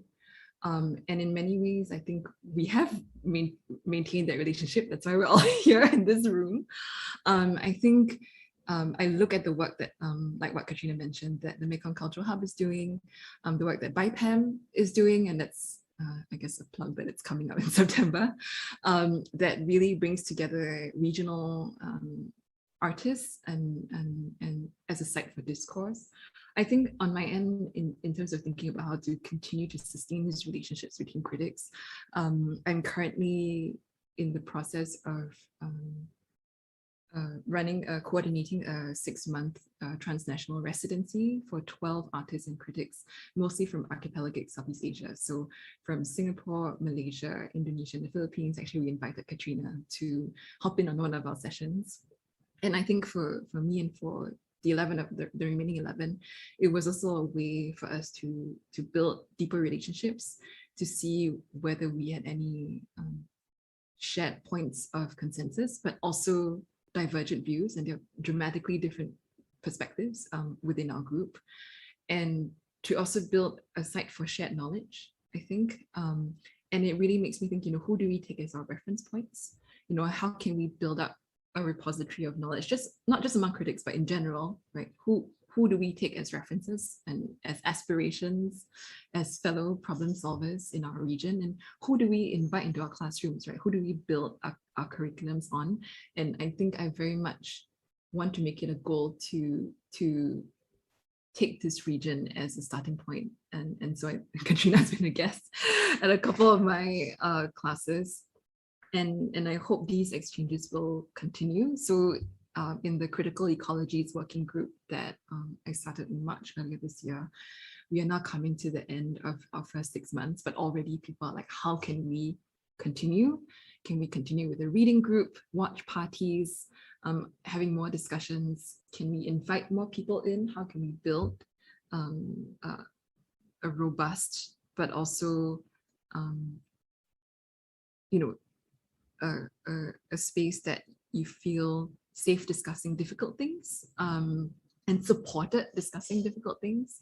How do we sustain that kind of environment? So I suppose that was one of the ways in which I hoped we could continue these regional solidarities. But I think that throughout this pandemic, that's something that I observe has been happening. I think Arts Agrita has definitely made it a point to continue these conversations among artists and critics from the region. And I think on our own part, it's also about being very deliberate in choosing the kind of collectives or collaborations we want to be involved in, and yeah, how we can learn from each other. So I think this is already a start. I hope it will continue. Yeah. Katrina? I think I've talked about this often enough, that there is a need for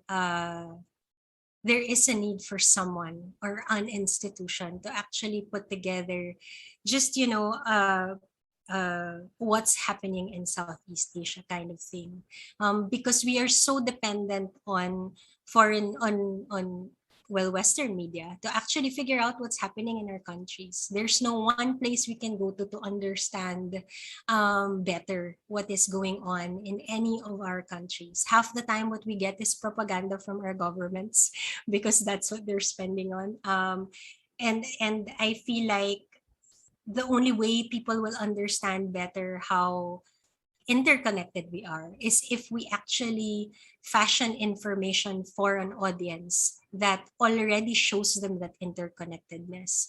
And this is something that I've talked to with a lot of people when I was a facilitator for a workshop, for an off radar workshop in December of last year, and I had to meet with artists and activists from across Southeast Asia.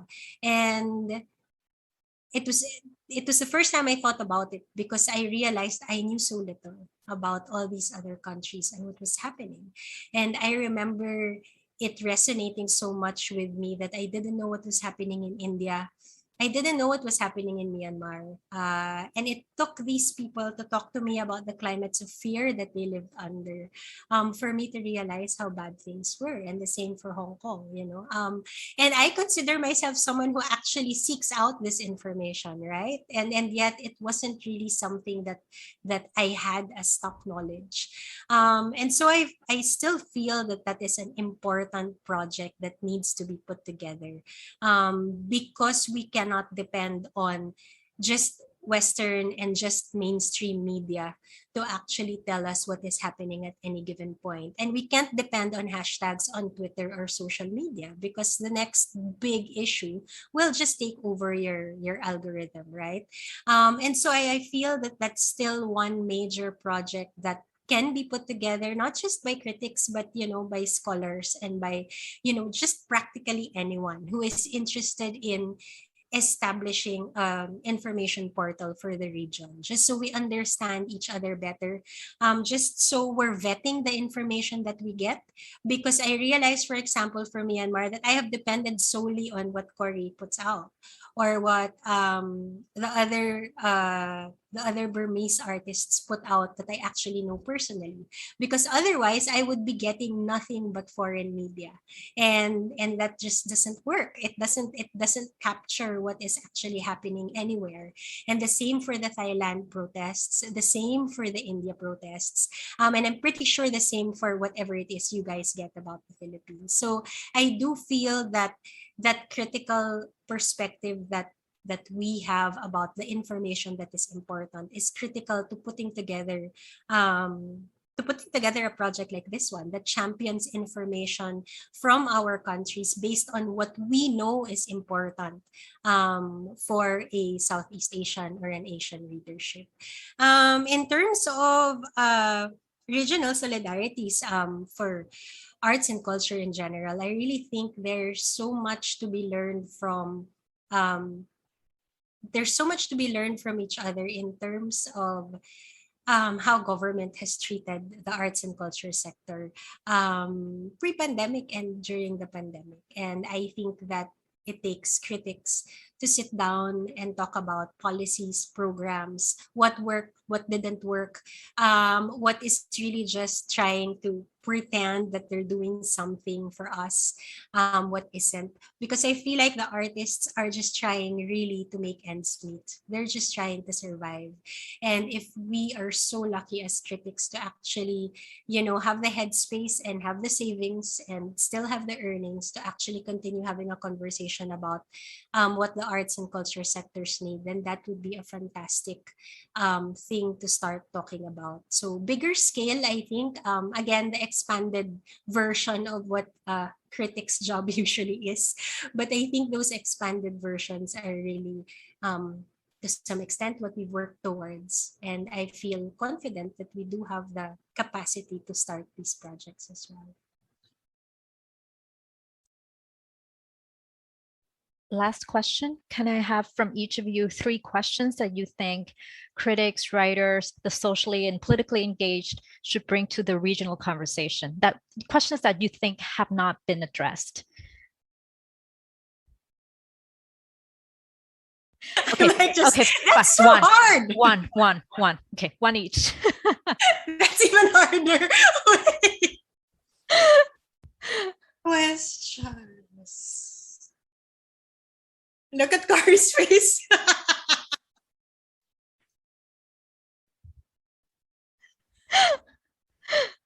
I can feel the questions within me. They're just not coming out of my mouth. You know, I think maybe a topic. Maybe there are definitely shared urgencies that we have, but I really feel like this is what we've been talking about this entire conversation, right? The urgency. To just continue these. Yeah, I think what are better ways in which we can learn from each other to address the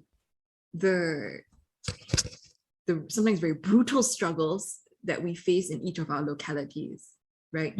How can we come together and learn from each other to think about various modes of resistance or celebration or shared joy? And how do we continue to sustain each other through the most difficult of times is one question, I guess, that I have. And how can we,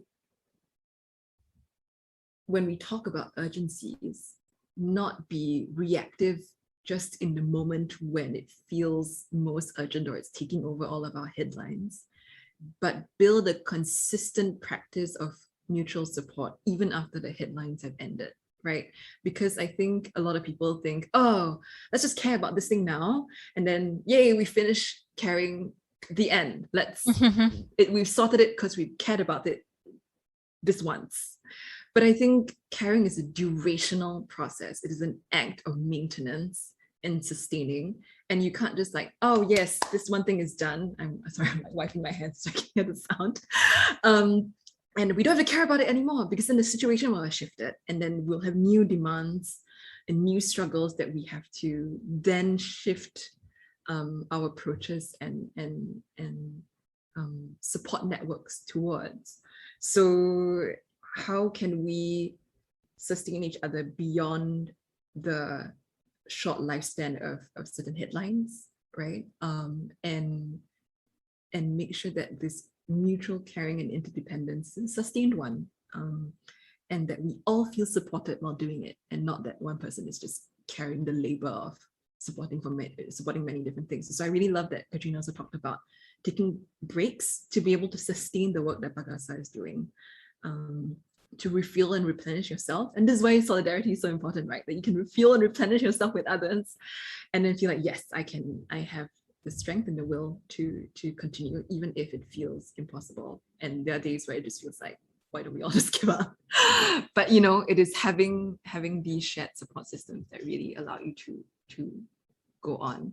And I think I would also question the narrative that critiquing something is disuniting or sowing discord. I think that's so common whenever like someone raises a question about something that a government or an institution is doing, and then people are like, oh, don't talk about that now. We can talk about that later when this problem is solved. Like, you know, don't sow discord. Don't disunite the populace. I'm like, and why do we? Then I'll ask the question like, why is bringing this up? Why does bring up make you so insecure about what it is that you are trying to offer? I think particularly when it comes to, just as an example, right? Myanmar shadow government is the National Unity Government, or NUG. And there have been activists and advocates and critics saying, hey, we don't quite agree with some of the stuff you've laid out in your charter. You know, why does it list certain ethnic groups in this way? It doesn't use this specific term. Where did the Rohingya get factored in, are included, right, in national policy making? And then there's a whole group of people like, oh, don't critique them now. We have a revolution to win. But if you don't build these policies and these goals and these inclusivities into the process of your revolution, then you'll find that they've been written out when the revolution is done. So I think it's really paying attention to who is asking these questions and why do they want certain critique to be excluded. So I would want people to pay attention to who is included in the conversation, who is excluded from conversations, I guess. Sorry, those are too many questions, but they're really It's not that hard. It's not that hard. Yeah, there are really things that are foremost in my mind when it comes to thinking about the tumultuous politics in our region right now. Where are institutions or governments saying our attention should be directed at, and where else should we be looking at that's not part of the conversation? Katrina? I have no questions. I think that one of the things that has interested me, and I have this conversation with Fu, I think, someone that we met in the first AAMR, the young girl from Myanmar, the critic, and and I think one of the frustrations that she's had, which I have in common with her, is really the question of how far online protests go. And I feel like it's such an important question to throw in any of our countries, but especially to the region, that has found solidarity through online protests. And I do feel like it also unpacks so many other questions, like how do you deal with the tyranny of the algorithm, which is close to impossible to crack? How do you translate online protests to real life protests, or at least to real life outcomes? How does what we do on Twitter in 280 characters actually change the way things are?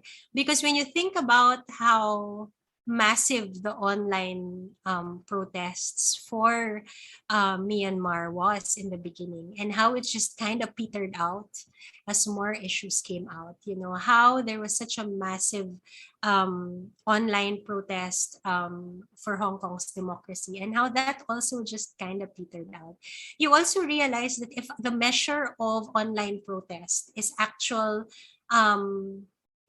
change on the ground, is actually, military government or China actually listening to those protests. If that is the measure of success, then none of these protests have been successful.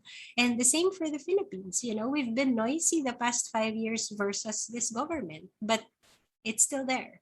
And so I feel like it's an important question already to ask. It's a question that isn't welcome in this country.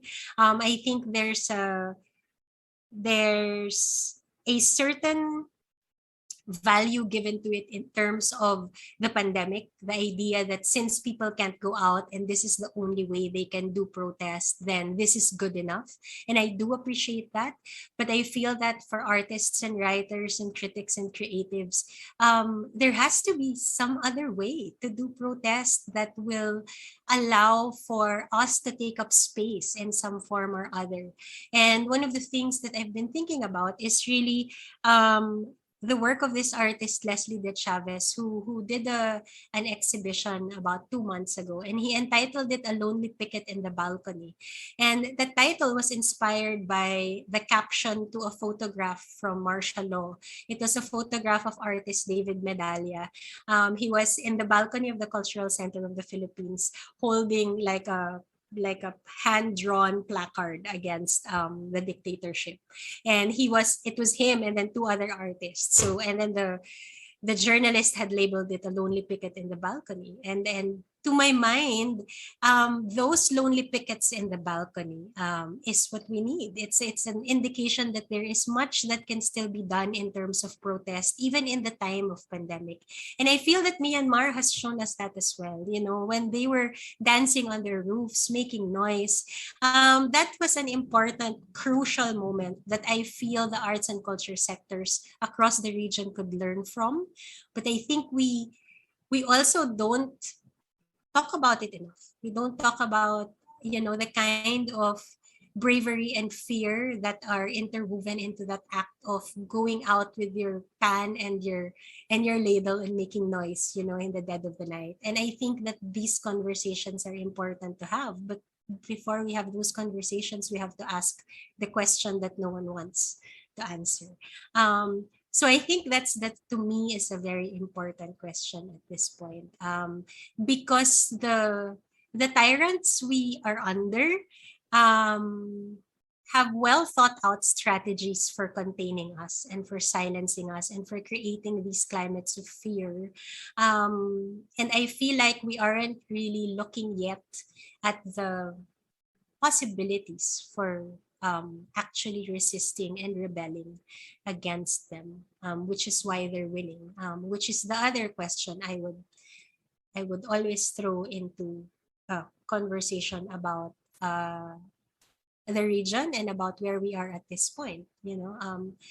Why have we let our tyrants win?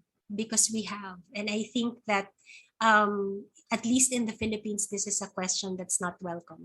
They don't, people don't really like it when I say, Duterte has won. He's still in power. He's going to finish his presidency. This is a country that has kicked out presidents for so much less. But this is a man who has been able to stay in power. And to me, it requires us to admit our own limitations, maybe our own complicity in having allowed him to stay, maybe our lack of our limited creativities in terms of mounting protest actions, and just maybe our capacity for our inexcusable capacity to be forgiving of our leaders. I think there are a lot of questions we should be asking ourselves in terms of why we have gotten to this point in our countries where a pandemic did not even require our governments to rise to the occasion or to pretend that they care about us, where there is just utter shamelessness from our government. So I feel that also falls a lot on our generation. It's not just on artists, critics, writers, creatives, but really on this generation that grew up on so-called democracies, and what that kind of did to us in terms of what we accept from our leaders, what we accept from our institutions, and what else we can still do so that the younger generation will have it better. Wow, thank you for that. We'll go into now our last section of the show, the lightning round. So a bit more fun to lighten things up a bit. Have you guys ever played this game?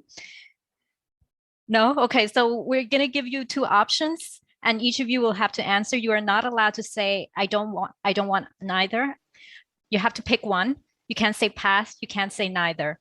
Or both. Right. As you can see with Corrie's and my reaction, we're really bad at these things. And you don't need and it's lightning round, so it's quick. You don't need to give us the reason. And yeah, we'll go Corrie and then Katrina for each question. We hope that you know all of these things. So, but most of the times you'll be fine. So, in which or whose world would you choose to live in if you had a choice between 1920s or 1960s, Corrie? 1960s. 1960s. Mughal Empire or Ottoman Empire? Mughal. Ottoman. Of Love and Other Demons or Midnight's Children? This is hard. I want to say neither. Midnight's Children. Of Love and Other Demons. The Handmaid's Tale or Stepford Wives? They're terrible, but Handmaid's Tale. Handmaid's Tale. Billie Holiday or Nina Simone? Whose world would you rather live in? Billie Holiday. Billie Holiday. Okay, next. DC Universe or Marvel Universe? Marvel. Marvel. Okay, so the next one is Korean series. The Kingdom or Crash Landing on You? The Kingdom. I don't watch Korean series. So the kingdom is a period piece where there's a plague in the kingdom, And right? yeah, the zombies, take the Oh, I'll town. go with the zombies. Okay. Okay. Crash Landing, the actress, right? The main character lands in North Korea. No, the main character is the guy, It's the a soldier rom-com, from right? the Rom-com, yeah. I'm for the male character zombies. is like okay. zombie. Yes.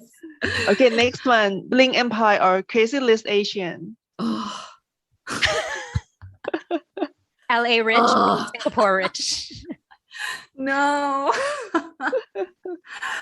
Oh, Crazy Rich Asians. Okay, Katrina. Crazy Rich Asians. Okay, Miss Universe or Bollywood movies? Bollywood movies. Miss Universe. Wow. Okay, the last one, Cooking with Paris Hilton or Keeping Up with the Kardashians? Cooking with Paris Hilton. Keeping Up with the Kardashians. Wow. Okay, that's pretty much our game. This is very quick. Those you. choices are terrible. I know, they're supposed to be hard. Just I for don't want fun. either Crazy Rich Asians or Bling. I know. I'm like, is this like choosing between two evils? Yes, basically. Exactly. And no, but there were some good ones like Billie Holiday. I mean, Well, yeah, that was not the pretty. greatest lives, but But that was hard. But I'm like, why are we making the choice? they're all kind of terrible for women. But Yeah. but where can we follow your works and whether writing or your organizations? Corrie, go ahead. Okay, I'm involved in a couple of projects. So I do dramaturgy work for Tactility Studies, which is a long-term performance project with two other collaborators from Singapore looking at touch, consent, the body as theatre. And you can follow that at facebook.com/tactility studies. I have a site that I occasionally post things on that has been much reduced over the pandemic, but it's at intimatecritic.substack.com. It's a Substack, so you can subscribe to very irregular missives from me. And I work as an assistant editor with Academia SG, which is academia.sg, which looks at scholarship in, of, and about Singapore. And I also am a contributing editor and resident critic with Arts Equator, and that's at artsequator.com. And my main website is corrie-tan.com. I'm at katrinasantiago.com. This is the 2008 website that I continue to maintain and write in as long as the headspace permits it. My organization is People for Accountable Governance and Sustainable Action, which is pag-asa.ph on Instagram and Pag-asa FB on Facebook. We are also, we did start a scenography exhibition with the Benilde Arts and Culture Cluster. The College of St. Benilde School of Design and the Arts is where I teach. And so I do curator work for Exena, and we just finished with the first installment. And so we're looking at doing another one within the year. So you can follow that on Facebook. I think Exena Again, we're on Facebook. It's facebook.com/XSCENA. Yes, thank you, Corrie. And I don't know when you're going to come out with this, but I did get into this is why I'm really bad at these things. I'm really terrible at selling myself. I got into the feminist journalist program of the Association for Women's Rights in Development, and I think they're going to do an announcement tomorrow And that should mean a couple of projects with feminist journalists across the world. It's a global program. Yes, I'm Congratulations. surprised as you are. Oh. No, I'm still surprised. And it really is a gift more than anything, because there's a huge fund that they're giving each writer or journalist that gets into the program. And so I do want to funnel a lot of that into the projects that I mentioned I felt was needed for the region as well. So that should also be up on most of the work that we're going to put out will be on the Awid Women's Rights Facebook page. And then I'm Radical Chick online. So that's my Twitter, my Instagram, my Facebook, and even my website. That's Radical with a K. Thank you. Thank you both of you so much for talking to us. I loved that conversation we just had. And I love seeing you guys, your faces again. Yeah! Online. I'm so happy. Thank you so much for inviting us. Thank you so much to both of you. Take good care. And You too. we really hope to see you soon. Thank you so much. Thank Thank you. you. Oh, wait, Katrina. Wait, where can we find your books? Because you just came out with Of Love and Other Demons. Lemons. Lemons, sorry. Stop from that. Yes, I know. Stop That's from- why I there. Oh, I'm also, yeah, see, this is why I'm really bad at selling myself. I also own a small press, which is called Everything's Fine. You can buy our books on everythingsfineph.com. And that's also where my books are. And we can order internationally. There's Yes. Okay, wonderful. Yes, absolutely. Thank you so much, guys. We'll see Thank you soon. you. Take Thank good care. you.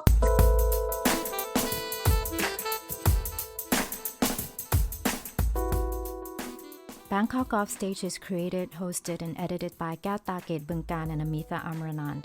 The intro and outro tracks are Quicksand by Wild Light and Probably Shouldn't by Jay Lang.